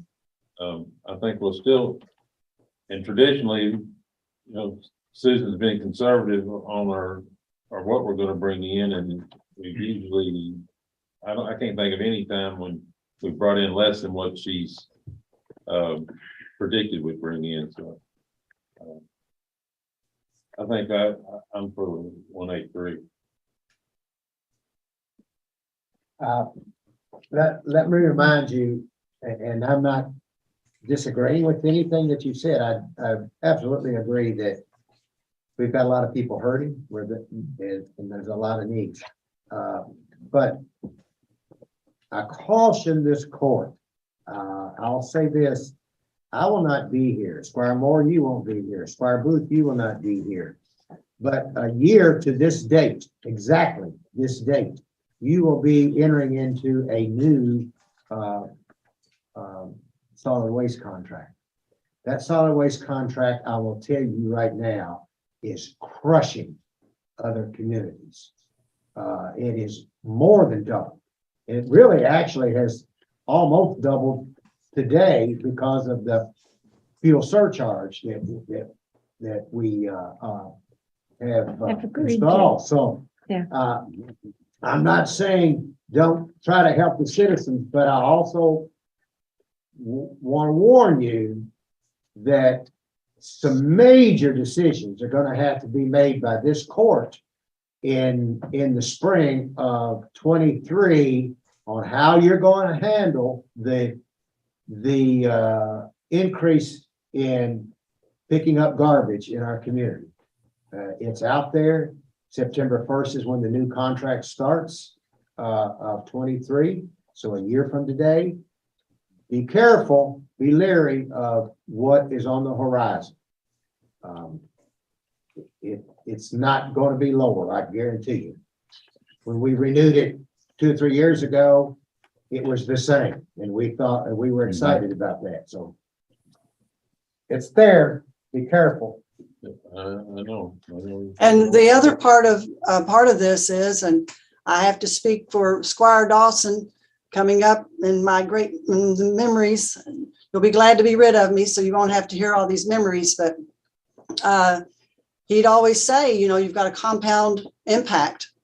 And this impact, the rate you pick this year affects the rate that you are able to pick next year because of the way it's calculated in the formula. So you are having a strategic impact in a negative fashion, quite frankly, by, you know, making a choice in that area. And I think it would be fiscally irresponsible to select anything except for the maximum rate allowed, and that the state gives us the effort on, and that we are showing we're taking the efforts that the state gives us. We have so few opportunities for raising revenue, and the argument over and over again in these revenue reform discussions is that counties don't exercise the options that they have. So revenue reform gets stifled at the state level because we're not doing what we're supposed to be doing at the local level. And this is the opportunity. And it's $1 less on $100,000 property. Many of the people that are hurting, I know people that are hurting, they rent. They don't even own their own home. Okay? That's where people are hurting. And giving $1 discount to the landlord, you think he's going to pass that on to them? No, I doubt it. He's probably already doubled the rent on them. So we can have sensitivity to our population in need. But as far as tax equity, you need to be looking at something that's more equitable, and that's the insurance premium tax. And the city is doing just that. It's an opportunity for the county to do that as well. And that should be on the top agenda for the new court. And those that are going out, I think, should leave the new court with a solid revenue source, and by taking this rate and giving them the opportunity to start making some strategic decisions about revenue, instead of having to consider cutting services and taking our household collection away from us, which is a component of our general tax base. So we've got 911 services that we've lost landline money. It's an extremely expensive service to maintain because of the computers and the way it's the lack of funding there. We're going to have issue after issue. We've got an aging population, and the demand for ambulance service is not going anywhere but up, and the funding is going everywhere, including down. So this is your one opportunity to really show some fiscal responsibility and do what you need to do at the local level. And $1 difference, $2 difference, for $100,000 property. That's I don't get to vote, but there's 2 cents worth or $200,000 worth, either how you want to look at it. By the way, this is the last time Susan will be doing Yes. tax rate. We'll miss you, or they will miss you, Susan. We will certainly miss you. Okay, well, I need a consensus of the court where to go and what figure to put in. It is being proposed of a 0.184. I heard a discussion about 0.183. So. When. I always paint follow the gloom and doom of treasurer. next year. And it is lower than last year's rate, I'll go along to get along. Go along, get along, okay? Muller? I've listened to what everybody else has to say. It's gonna be majority, so I'm good either way. I'm just. I mean, I just want to make sure we need it, so we don't sit there and spend Yeah, 2 hours. I agree. Okay. Squire Tracy? I couldn't agree more with Squire, the original Squire Moore. It looks like there would be a difference of about 36,000, so I support the going to the 183. So I'll counter with the other. When you start looking and we start tallying up all the expenses, we bought 5 brush trucks now. We've just added one that's not in our budget. We're having a road department building that we've all championed from the day we got on this court. We're about to launch into a master plan with the park. There are some other things in regard to how we advance that. We know that the General Assembly, without giving additional dollars to any Kentucky county, has raised the rate that we're going to have to pay for retirement. I mean, this is like a stack of pancakes that's absolutely inedible. We keep layering more and more and more, and the challenge will be, where do we go back and pull back services? Because people want more services. They want a countywide law enforcement, and we've done a fantastic job in giving that countywide law presence every tool that it needs. We've added tools that they've never had the ability to have. We've brought in a brand new ladder truck into this community so that we have the ability to do what we need to do to help insurance premiums of homeowners. So I'm just trying to counterbalance without the aid of the county treasurer in how I make this reconcile, because if it's it's not working at my house that way. What do you mean it's not looking at your house? The problem is when I buy more and do more I suffer somewhere else. So I'm trying not to put us, or I'm trying to look at it in that way. When next year comes and I've robbed Peter over here to pay Paul, Peter's still not eating. There's another big one that's looming, and it is looming big, and it's coming.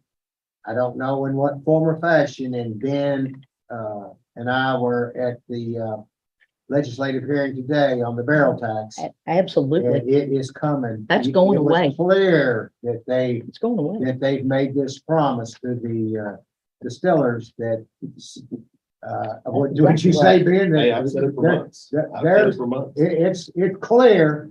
They're just trying, they're trying to figure out how they're gonna do it. But it is clear, and we alone, in fact, in this with this fiscal court would be roughly $2 million. Absolutely. That we're gonna lose in some form or fashion. Maybe not all of it, but some of it. To utilize for citizens. That's exactly That's the right. thing. That's It right. is all of this that we're looking at is to utilize and put back to help our constituents. So I've not heard one come knock on my door and say, please shut the sheriff's office down, or just have them go back to collecting taxes only. I want a presence. Please shutter one of the fire stations. Please close the Evergreen Road Fire Station. Please, that no one is advocating for less. Please don't pick up my trash. Yeah, the And trash is the big one. I want to, and we all want to be able to continue to provide these services. And the thing is we all sit here and want to do more. And we are trying to stretch. This court has been extremely deliberate every time we go through a budget development process of how can we stretch every dollar we have. I don't see anyone here at this court not, so the thing is I heed the words of what I consider my budget officer here in looking at things. At least I've stacked up on the debit side to know how my receipts are going to cover those, because they are existing debits that we cannot give to another county. We can't give them to anyone else. We've got to pay them to make sure the citizens stay whole. So that's where I'm at. Where am I at? Yeah, you haven't said. I agree with what the treasurer said. Oh, the treasurer said. Okay. Absolutely. I agree with what rate she's brought here. I would love to cut $1 off because I think that would help. But I look at the long-term gain of all the money that we're putting into these other services, and I see the gain there because I don't want to take 4 cars away from the sheriff's office. I don't want to take the ladder truck away from the fire department. I don't want to shut down household collection. I don't either. All right. Thank you. That's just me. Yeah, that's great point. Sorry, Black. Me, okay. The optic's always better to lower taxes. Well, it is lower. And this is than lower. that. That's the point. This is lower. Right. Thank you, Devin. Got it right here in front of me. Well said. I can see it. Yeah, I get it. But like Susan did say, and it's something that I think about a lot. We have 28,000 property tax bills. That signifies the property owners. Some property owners own a lot of property. Those folks are going to pay $1 less at the rate that's proposed per 100,000. I'm going to pay $1 less on the property that I own at 100,000. The people that need it the most, this isn't going to affect much. But the services that we pay for, that everybody participates in, I get it. I get both sides of it. We're still going to take in more money.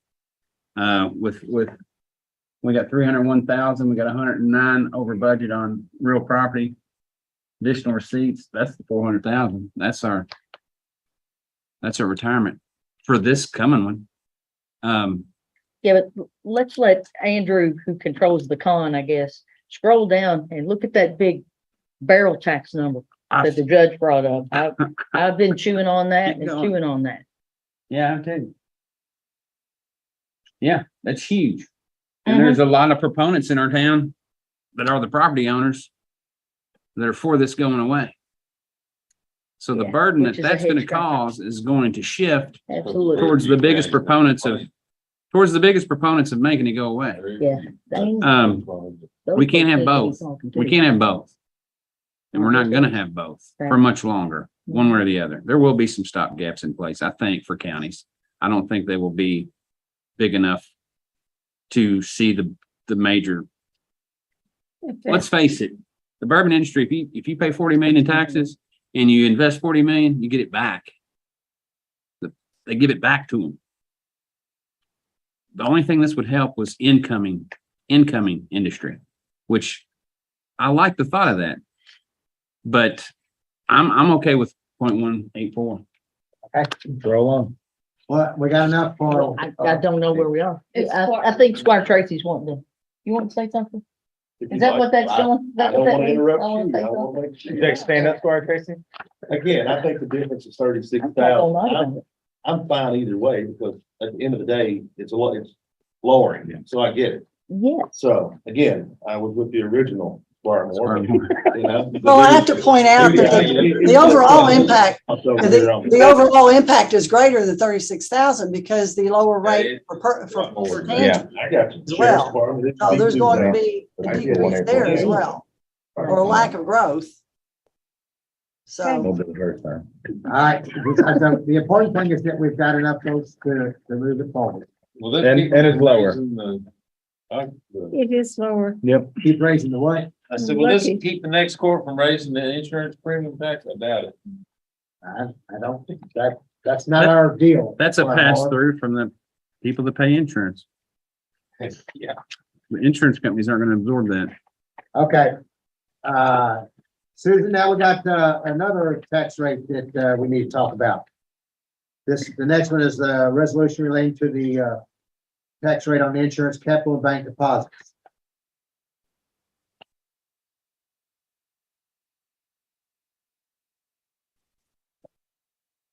Yeah.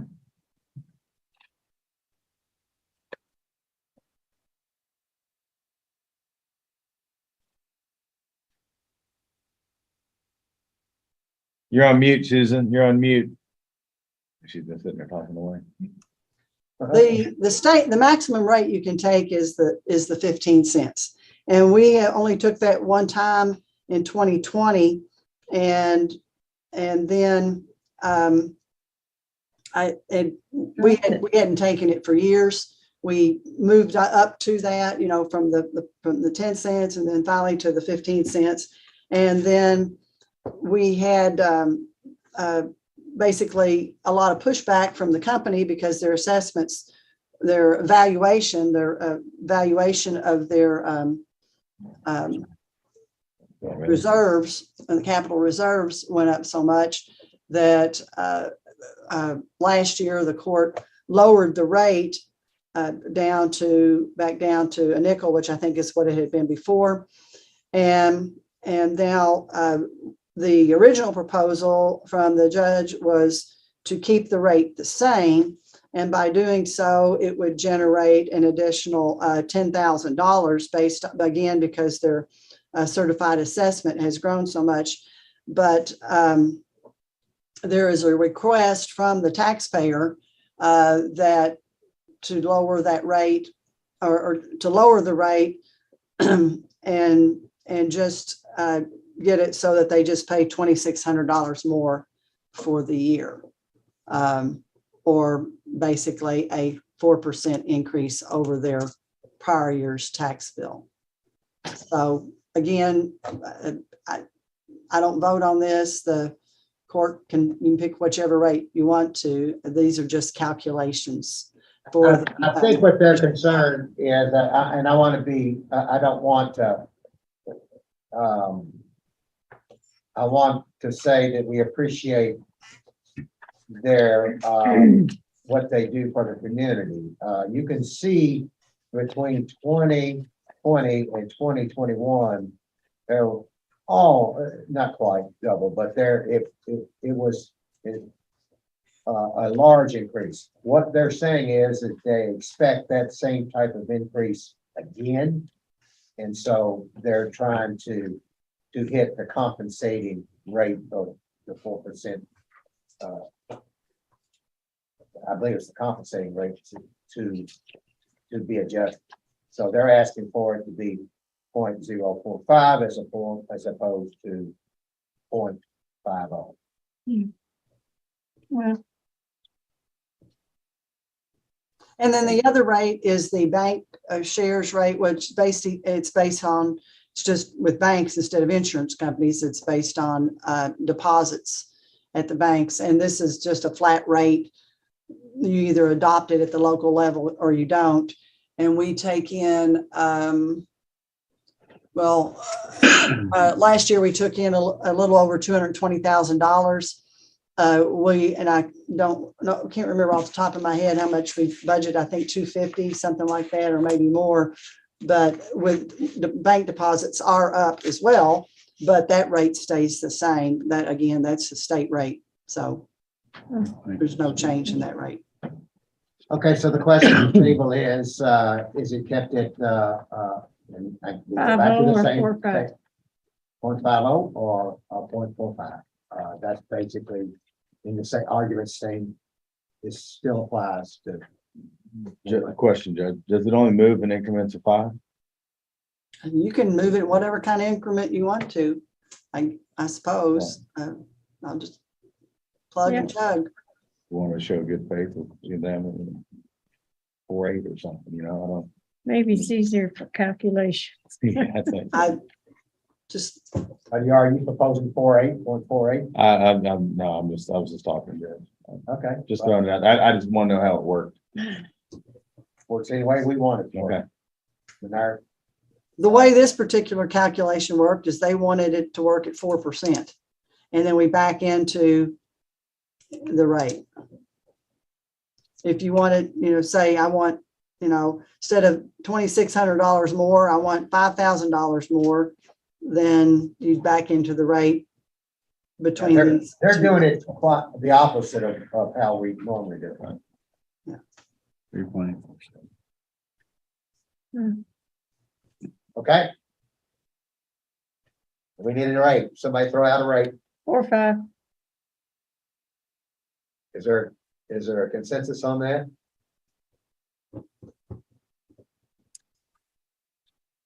Or eight? Consensus on that? This number I had in my head, just trying to work with them, I think that's what we need to show, but I didn't understand what you said.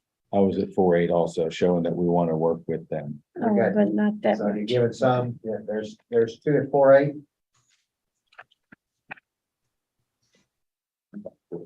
I'm fine with that. All right, I was fine with 4.5, but I'll go with that. all right. Whatever. Okay, we're gonna do 4.8, Susan. 0.048. Okay. Yes, Amber, Thank you, guys. I'll redo the report, Amber. okay, Thank you. okay. So now we'll go to the next item on the agenda. And that's received the treasury report, Susan. Are there any questions or concerns? I will say there are some areas of concern. We'll have budget transfers next court. There are definitely line items that are going to need funds. One of them you may talk amongst yourselves on is the training line for the magistrates is going to need funds. But I'll be looking at, multiple lines. Squire Sebastian, I see your hand. If there's anybody else, speak up.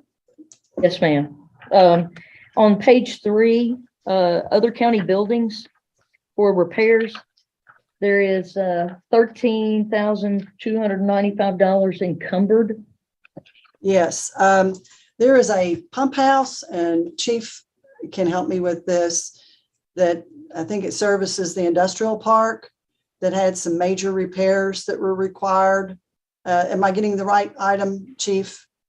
I believe that's correct. Jeremy was kind of heading up those repairs, working with the contractor, but I believe that is for the pump house repairs. It had a main I know seal that's go out right. in that pump, I believe, is what. Pump that house on Chenault Road. No, it's actually over on Dunk Road there, or on Hoover, at the intersection of Duncan and Hoover Road. Okay. It services industrial park too. Yes. Yeah. May I speak on that, Judge? Sure. Oh, hey, Jeremy. That pump is 30, I think it's a little over 30 years old. And the main housing, the shaft that holds the propeller wore out and broke. So we had to get it replaced. It's a pretty quick emergency call we did. And while he was working on it, he suggested that in the next year or two that whole assembly should need to be replaced. The motor, the pump housing, the gate valves, it's got a lot of time on it, a lot of wear. The part that we put in, he can reuse, if we do the replacement. So it ain't, what we did isn't a loss. That's good. Well, it just stood out in this because it's a 300% encumbrance over what's in the line item. Yeah, it's hard. So it just, and not knowing what that is, because that other county buildings could be lots of things.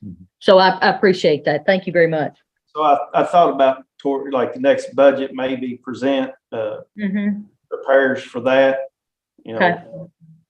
So, but I'm getting prices on it right now, so we'll know. All right. Thank you. Okay. All right, anything else from the treasurer's report? Susan? The payment of claims, was that where you were looking at that, Sherry? When you Yes, sir. I've got one on page 4. There's a belt tensioner. Is it one of our newer vehicles? It's on page 4, 0191000571. Just wanted to know if it was a new vehicle or an older vehicle. Page 3. Page 4. I'm trying to think, this vehicle, I can go pull it. I just trying to figure it out because I can't tell from the invoice because that's theirs I need to look. and it's an 01. So What vehicle is number 224? You can get her back with her on that. Yeah, I just trying to see if it was something that was new that we're already trying to prepare. Robert, Yes, sir. you asked him. that, right? Hey, Robert, was that one of your vehicles? Yes. There you go. Uh-oh. I'm Is it pulling, new? let's see, I'm trying to pull up. Your inspector? All changed and Yeah, I mean, I get all the oil change, that's basic, but the tensioner belt, I'm wondering. Let's see, I believe it is the 06 Silverado. Okay, all right, Okay. okay. And then I had one more in regard to the jail. On those jail bills, it's 03-5101 5101-341. It's the medical services. So the pharmacy has exceeded the cost pool. So can they talk to us a little bit about that? And then there's also inmate eyeglasses. Now, that seems to be very clearly for the benefit of the inmate, as we continue to hear, and we are not to pay for things for the benefit of the inmate. So I'm just That was asking. out about of that. the receipts from the commission, what do you call it? Yeah. Commissary. Commissary, they're right. Thank you. They're supposed to handle that. So So Yvonne, are you just on? trying to see what, I mean, it He's says halfway to the lake. inmate eyeglasses. He's at the lake. Yeah, he took off and I went to the was lake. I gone. know he did. As far as Sebastian, you know, I know he did. if you want to get a hold of him, maybe you can call him tomorrow and ask him those questions. Okay, so when we get to the payment of the claims, I mean, you know, I may bring up these inmate eyeglasses and I'll pay for that, because we seem to be doing that a whole lot. unless they broke them. Yeah, we could have broken them. They were broken. That's the thing. So how do we know? You don't know. All right. Okay, all right. In other business, we will be going into closed session at the end of our voting session. Hey, Judge, Yes, I'm sorry. I did have one more. I missed it. That Chevy Bolt, the repair for that, did it? That's $4,000 or $5,000? Yep. Sheriff Carr, first day out or second day out, Yeah. hit a deer. Hit a deer. Okay, all right. Yes. I kind of heard, but I just wanted to They be. better put some whistlers on them things. Well, You can't hear him coming. That's the thing, you can't hear him coming. That's true. Yeah. All right. Under the business, I'm gonna give a go right. Go brief ahead. report on my little conference I went to. Okay, go ahead. I learned a lot. I'm not good at conveying that learning to other people though, but I'll tell you what some of it was. I had mosquito management. Basically, fogging and, old tires pick up, which we do, and not having standing water in places it shouldn't. Those retention basins, are big problems because most of them are supposed to be dry, but they're not. They're deep. Or they're supposed to have a certain amount of water in them. If they don't have enough water in them, then mosquitoes in this. Right. Then they had a climate resilience thing, talking about the Colorado River drying up. Wow. In a little over 20-year drought out there, plus they got millions of people more than expected drawing out of it, and they've had to cut back. Farms that get water from it aren't able to get the water anymore, and they get water, but not what they used to. They had to cut back on that, and they're pushing a lot of trying to get people to conserve. But San Diego has started recycling all their water, not for drinking purposes, but for non-potable, for irrigation and industry, and they can get this. They reuse the water after it leaves the sewer plant, and it's cleaning up for that, but not potable, which is a pretty good thing. That's why Lake Mead is drying up, and Lake Powell's the same thing. They in Utah, which Lake Powell's is higher up on the Colorado River, and Utah's got 3 of the fastest growing cities in the nation, and they're just drawing like crazy. And now Wyoming's wanting their water. They're supposed to get water from it and they never have. And they're wanting water from these lakes, from the Colorado River too. No. Oh. I mean, and then, other things I learned out there is Kentucky is way ahead of a lot of these other states, because they talked about broadband, and we're on a fast track to getting broadband to our people. And then they had a thing on, they thought it was revolutionary on roads, and I went to that one and ended up being chip and seal. We stopped doing, well, they still do some of that, but we stopped doing that a long time ago. But, so Kentucky's ahead of them on that, or Franklin County is. Kentucky's got some gravel roads too, but, and then retirement, I found out that I can't afford to retire, so. That's about it. Yeah. But it was good. Those conferences, they have all these committee meetings. I don't know if any of you have ever been to one of their conferences, but, and to sit through them is kind of hard because they're at their end of their committee's job. I mean, they're reporting. And so you don't know what information they're talking about. It's hard to understand a lot of it. But some of them are good, but others are kind of hard to watch. Okay. But that's about it. Squire Sebastian, then Squire Tracy. Thank you, Judge. Since we are in other business, I know we took a moment earlier to talk about the work that Clifford Coles had done for our community, and I want to share that same thing with Pat Badgett. Not only was she a neighbor of mine, but leading the Chamber of Commerce for such a long period. She gave of herself, her entire family gave of themselves to this community. I definitely think she also deserves a note of recognition, just You're as exactly Clifford. right. And I apologize for not bringing No, her up. no, She was a personal friend of mine. Absolutely. And then I also wanted to note about the dredge. So, did it get the boat up the ramp? Do we know? I got They were pictures. down there. I don't They see were it. down there. They got it. They I did saw get, a they were picture of having, it pulling it out. they got it off the All bank. pieces. But that's the thing, I didn't know if they ever got it up the ramp. I'll text Tommy. and I have just him- want to know if they got it, were able to I won't completely be able to get it say out right of the now. water. We That's all. pulled one out of the river one night, but it was a metal hole. Yeah. It just took a dozer I just and wanted yanked it. to know if it was able to be, because I saw them take it off of the bank, but I didn't know if they got it all the way out of the water. That's all. Just wanted to follow up on that. Thank you. We got it, it's Yeah, gone. John was down It's there. gone. Okay, thank you, John. Appreciate that. Okay, there you go. Thank you so much. All right, Squire Tracy. Judge, I'd like to request that we have a park committee meeting set up for next week or as soon as possible. If that's okay. And then just a few of the things that I'd like for it to be on the agenda, and I can email these, whatever's easiest, but discuss the steps for design build RFP per Robert Hewitt.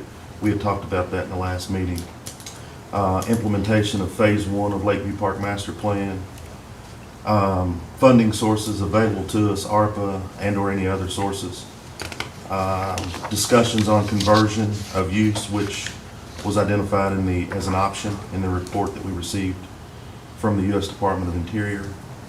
I'd also like to get a copy of the county's application that they turned in to that National Parks group. And then last but not least, discuss the Halloween trunk or treat movie night at the park. And I can email these. Yeah, if get that's those to Charlie, because Charlie puts those on there. I'm writing as fast as I can. Email. We're good. Yeah, cool. I got you. You got the date for the I do. I got you. October, you got me. Yeah. Ann Northcutt, are you on? You got me. Yes, sir. Can you get Squire Tracy, or can you get to the committee a copy of the application that was sent to the National Park Service? Yes, sir, I certainly can. I believe I sent them a copy back when the application went in, but I'm happy to send it again. Yeah, I thought you did. And did you hear, earlier we were talking about the wash bay at the road department? You know if there's any grants out there for that, or could you check on that? I'd be happy to look. Thank you. Okay. Squire Muller? Thank you, Judge. Kind of to piggyback on Squire Tracy there, just to let everybody know where we are with the Sports Commission RFP we put out. We did have a firm, it was a Hitchcock Group, replied to it. We're hopefully moving forward with it. You know, our county attorney was very adamant from the get-go that we go through the proper channels to do it the right way. So, you know, he's doing his due diligence right now to kind of look over those things so we can hopefully move forward and get that on our next agenda. So I too would like to request a park committee so we can keep the ball moving. So it's good. That's it. And Squire, let you know, I got a copy of that as well. I've got some calls I need to make relative to some of the terms of that, so we can hopefully get that presented to court if it all works out. And as Squire Tracy just indicated, you all have some other matters that have popped up that you're going to have to address before the next hurdle that you go through. Very good. And good job. Yeah, thank you, sir. No, thank you, Rick. I appreciate everything. Okay, anything else? Okay, it's 7:08, well, 5 minutes, it's 7:13, we'll come back and go to vote session. So we're gonna go to recess till 7:15. Thank you. Thank you. Thank you, Recess. thank you, thank you.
Dawn. Thank you.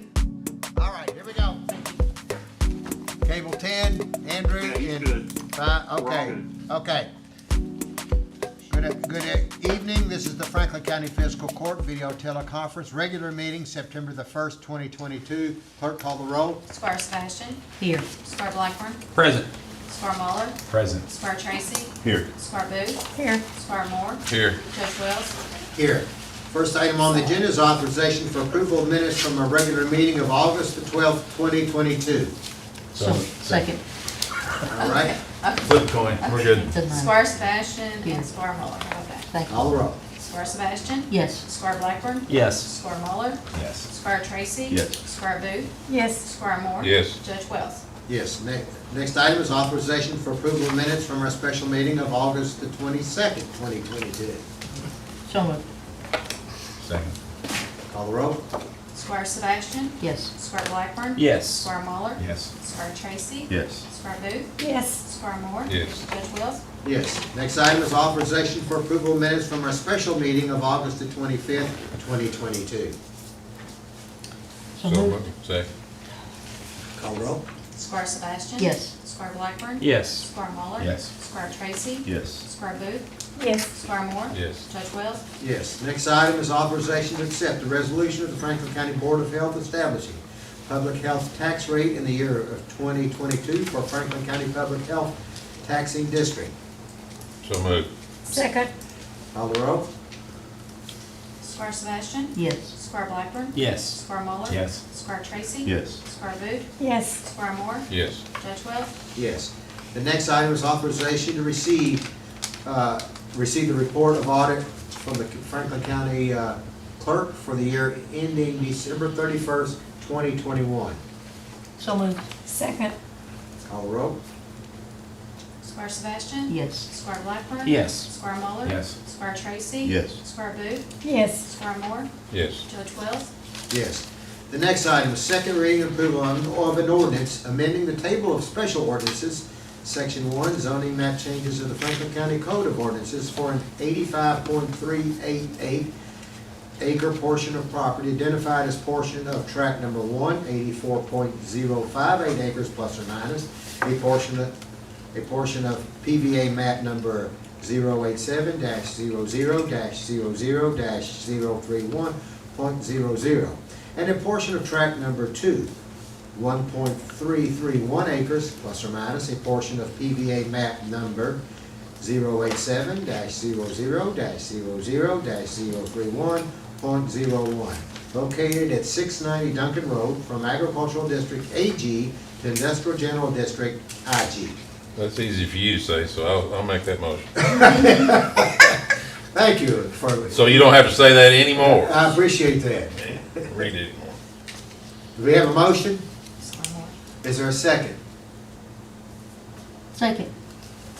Okay, motion and a second. Any discussion? I just want to ask Counselor Sparks. Yeah.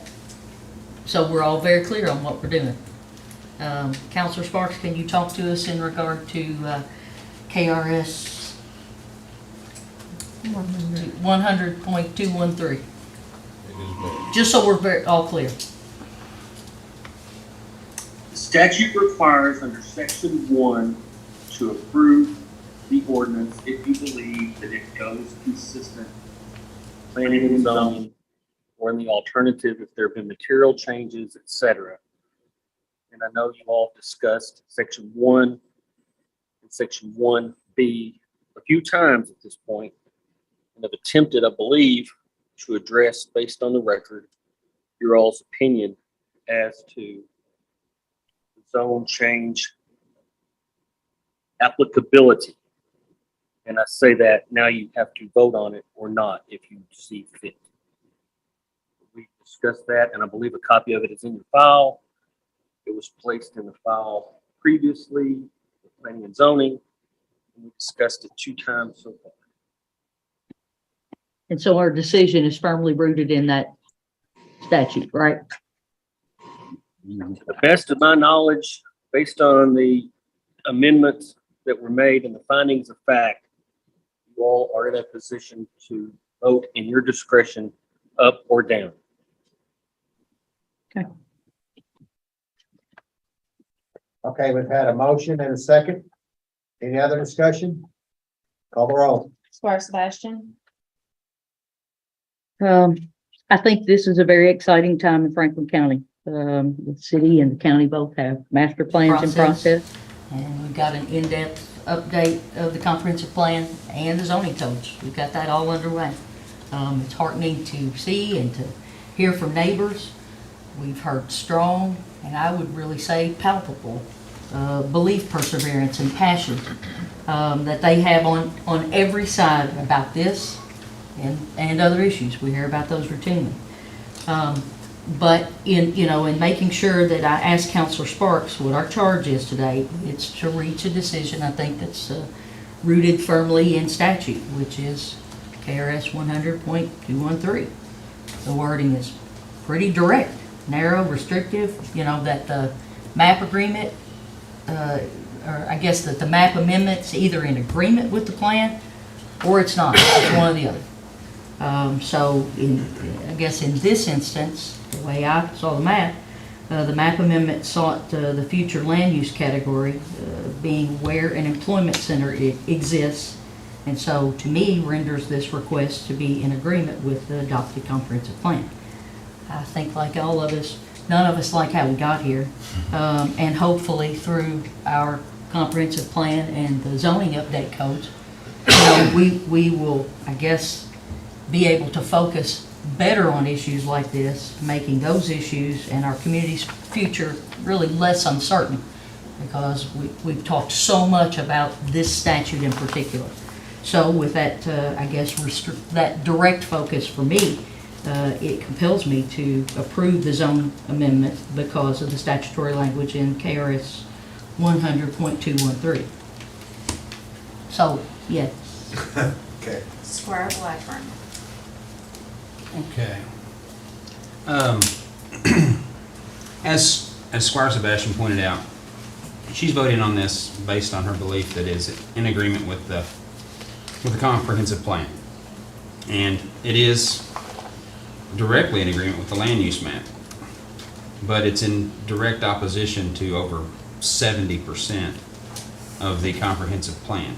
And part of the problem there is because of the lack of planning for the last 20 years. We're in a position with other investment in industry that we have a lack of land that is zoned and ready and prepared to be built on because of this lack of vision. With the comprehensive update plan, that was my big push when I got onto the court. And with the zoning ordinance updates, that was a direct result of my desire to push our county forward to where our whole entire community has a voice.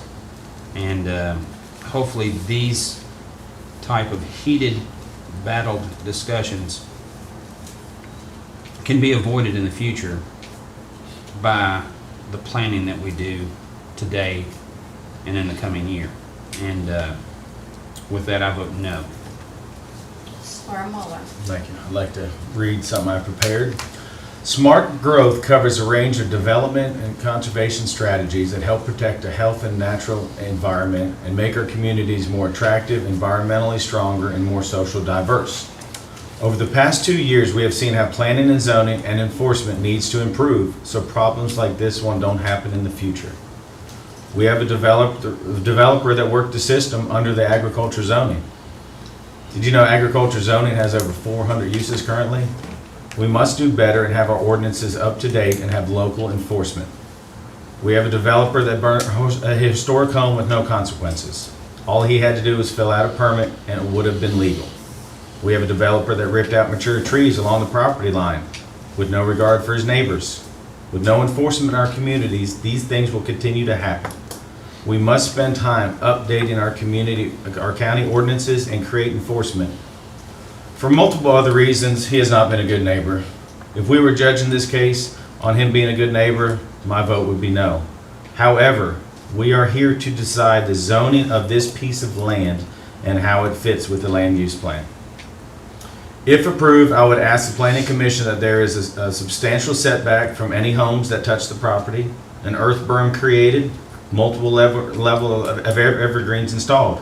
I would also like to request that the engineer on the project over-design the water runoff plan. We need to make sure our neighbors in Woodford County and down Slickaway Branch don't have any issues in the future. I request that the county also comes up with noise and light ordinances before any development plan is approved. I think that would be good practice for us. My vote is yes. Squire Tracy. Per KRS 100.213, there have been major changes of an economic, physical, or social nature within the area involved, which were not anticipated in the adopted comprehensive plan, and which have substantially altered the basic character of such area. For example, Industrial Park 3 borders the property in question, neighboring industry and retail. Basic character of the area has been substantially altered. Water, one big one for me is water runoff has been addressed and is a point of emphasis. With that being said, I vote yes. Squire Booth. Well, I went to the Chamber of Commerce and told them that I thought the portion of land under consideration had changed. It was better than it was in 2020, and that I would support the zoning amendment. But then I drove the road, and the county is going to have, or the state, is it a state or a county road? State road. State is going to have to put a new road in. They're just gonna have to. And that was my major concern with it in the first place. Personalities aside, that was my first, because semis coming out that road, they're gonna take up the whole road. I know some people might disagree with me, but I think they're gonna take up the whole road. And I feel sorry for the people that are out there, especially in Woodford County. And so I just cannot vote for this zone change. I vote no. Squire Moore. My fear with the new comprehensive plan is that it'll make developments like this harder or impossible rather than easier. This should have been passed back in the first time it came to us.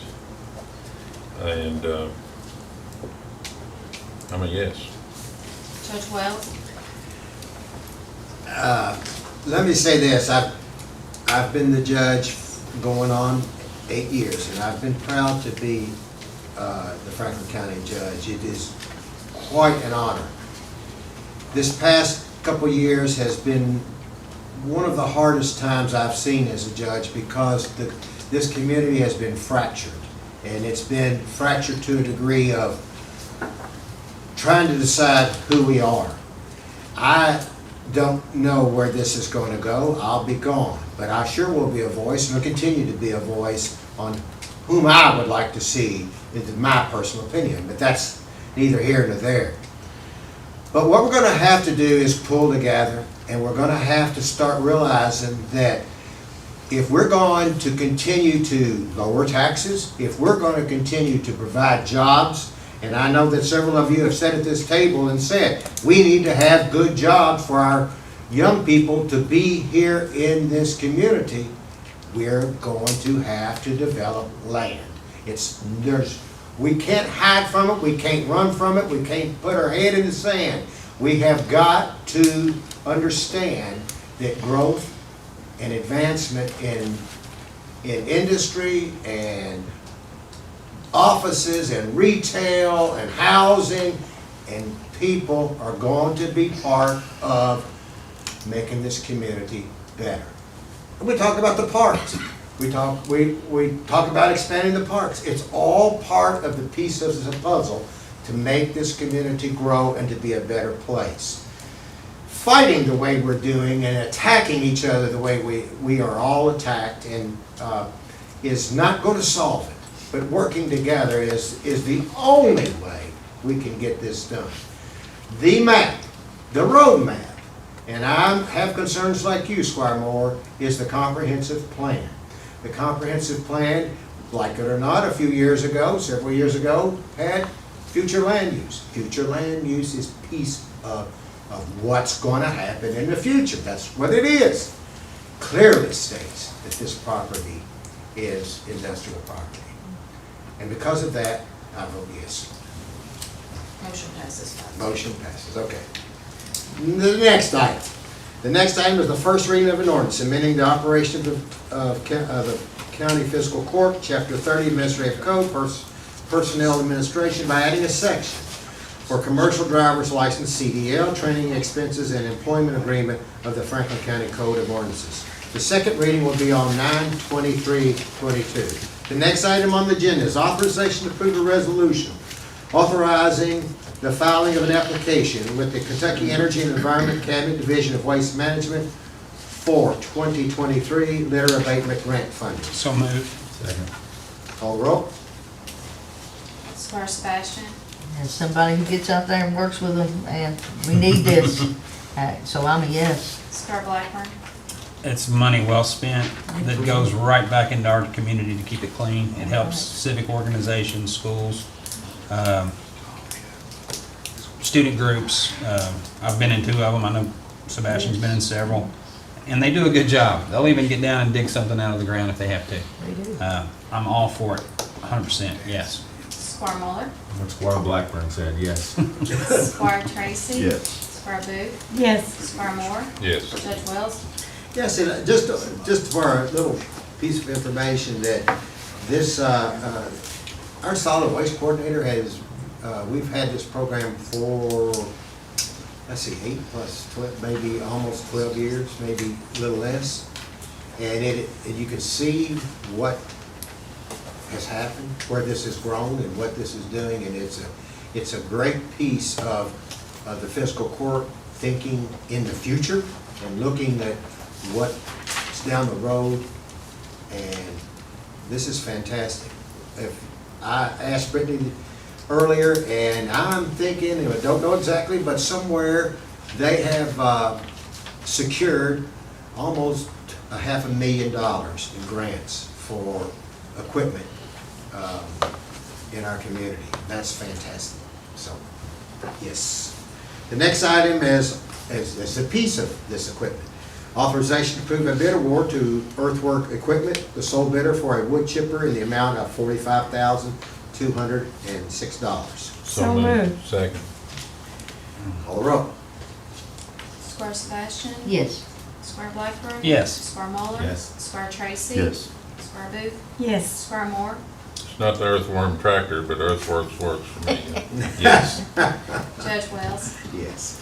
The next item is authorization to approve a resolution authorizing the filing of an application to the Law Enforcement Protection Program on behalf of the Franklin County Sheriff's Office for body armor. So moved. Second. Who seconded? Somebody? Okay. Squire Muller. Okay, call the roll. Squire Sebastian. Yes. Squire Blackburn. Yes. Squire Muller. Yes. Squire Tracy. Yes. Squire Booth, Yes. Squire Moore, Yes. Judge Wells. Yes. The next item is authorization to approve a resolution authorizing the filing of an application to the Law Enforcement Protection Program on behalf of the Franklin County Sheriff's Office for patrol weapons. So moved. Second. Call the roll. Squire Sebastian. Yes. Squire Blackburn. Yes. Squire Muller. Yes. Squire Tracy. Yes. Squire Booth, Yes. Squire Moore. Yes. Judge Wells. Yes. The next item is authorization to approve a resolution authorizing the filing of an application for grant funds with the Kentucky American Water Program for the Franklin County Fire Department. So moved. Second. I thought somebody might say to buy fire swatters. There we go. Yeah. Fire swatters. Yeah. All right, call the roll. Squire Sebastian. I'm all for fire swatters. Yes. Squire Blackburn. Yes. Squire Muller. Yes. Squire Tracy. Yes. Squire Booth, Yes. Squire Moore, Judge, you remember we used to have to wait 10 seconds to see if anybody would make a motion for anything? And this group has really picked it up in the last year or so. Yeah. Yes. Yeah. 10 seconds, you gave the benefit of the doubt. Yeah, Longer than that. no, and I sit there and say, well, do I do it? Do I do it? Thank you, guys. All right, all right. Judge Wells. Yes. Next item is authorization to purchase an additional fourth brush truck for fiscal year 22-23 from the State Master Agreement. So moved. Second. Call the roll. Squire Sebastian.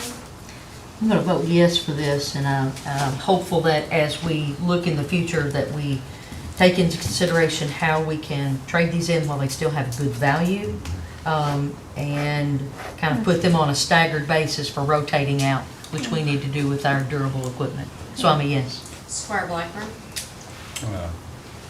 Anything for the health and safety of our community? Yep. Yes. Squire Muller. With saving over $5,000 because of the price increase, I think that's the kicker for me, but I do look forward to doing fleet maintenance and things like that so we can do better, like Squire Sebastian said. Yes. Squire Tracy. Yes. Squire Booth. Yes. Squire Moore. Yes. Judge Wells. Yes. Next item is authorization to entering into a profession service agreement with the Bluegrass Area Development District, Bluegrass Ed, for land use planning services and technical assistance relating to development through June 30th, 2023. Helping our planning and zoning I department. move that. We certainly need planning and zoning. I'll second it, but should that say professional? It should. That's what I thought so too. Yeah, I was kind of followed by that. But that's okay. Yeah, everybody understands. I second. Okay, call the roll. Squire Sebastian. Yes. Squire Blackburn. Yes. Squire Muller. Yes. Squire Tracy. Yes. Squire Booth. Yes. Squire Moore. Yes. Judge Wells. Yes. Next item is authorization to approve a resolution relating to the 2022 Franklin County tax rates for real and personal property, aircraft, watercraft, non-commercial, and 2023 tax rates for motor vehicle and watercraft, and that tax rate is what was that? 1.18. 1018. 1.084. Correct. Yeah. So moved. Second. Call the roll. Squire Sebastian. Yes. Squire Blackburn. Yes. Squire Muller. Yes. Squire Tracy. Yes. Squire Booth. Yes. Squire Moore. Yes. Judge Wells. Yes. The next item is authorization to approve a resolution relating to the 2020 Franklin County tax rate for insurance capital and bank deposits to be used for the general government. That rate for the insurance capital was 0.48. First, yeah. So moved. Second. I read 2020, authorization 2022. That's right, I like this rate. Good motion. We need chair in a second. Okay, thank you. Call the roll. Squire Sebastian. Yes. Squire Blackburn. Yes. Squire Muller. Yes. Squire Tracy. Just one quick question, 0.048, correct? That's Yes. correct. Yes. Squire Booth. Yes. Squire Moore. Yes. Judge Wells. Yes. The next item is authorization to receive the treasurer's report. So moved. Second. Call the roll. Squire Sebastian. Yes. Squire Blackburn. Yes. Squire Muller. Yes. Squire Tracy. Yes. Squire Booth. Yes. Squire Moore. Yes. Judge Wells. Yes, the next item is payment of claims. Is there a motion to deny any payment of claim? Well, we have one. I'm going to follow up with the jailer, so, Okay. but I'm not going to deny that, but I am going to follow up. Okay, good. I think you should. All right. Seeing none, the record reflects, order, it should be paid. The bill should be paid. All right, the next item is authorization to amend the agenda to add a closed session. Go into closed session. So moved. Second. Call the roll. Squire Sebastian. Yes. Squire Blackburn. Yes. Squire Muller. Yes. Squire Tracy.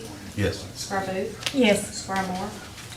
Before I do, because when we come out of there, nobody will be here, nobody will be listening or watching. On item 7, some of us will be rated individual making an application. And I think that if you're a good neighbor, you'll find this man to be a great neighbor too.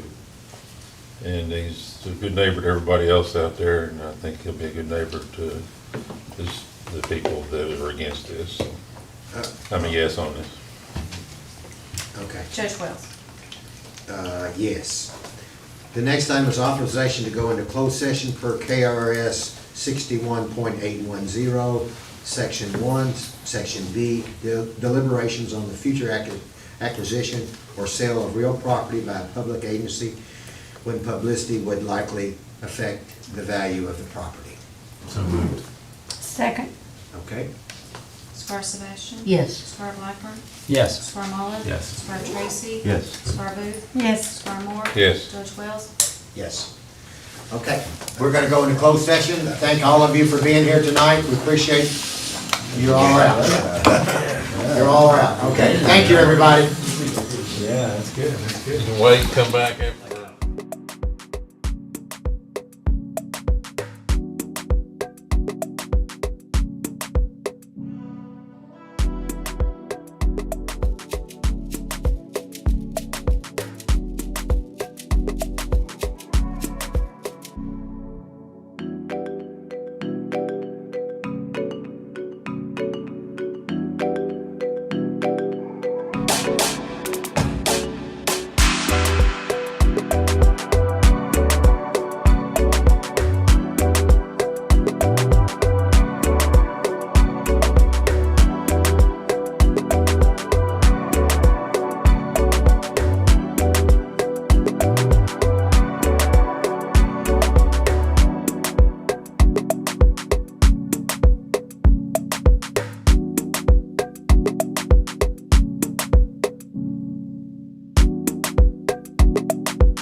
Yes. Squire Muller. Yes. Squire Tracy. Yes. Squire Booth. Yes. Squire Moore. Yes. Judge Wells. Yes. Thanks, Happy everybody. Labor Day.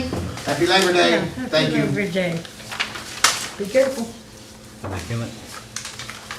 It's time we go into closed session before we come back and just all Michael, mess our Scotty, head up. Charlie's out front. I Yeah, think that'd do be your great. outdoor recreation. Thank you for this, Amber. I don't know where mine went. I swear I don't. Oh, that's good. It's probably crammed in all these You'll other find it. comments. Okay, Yeah.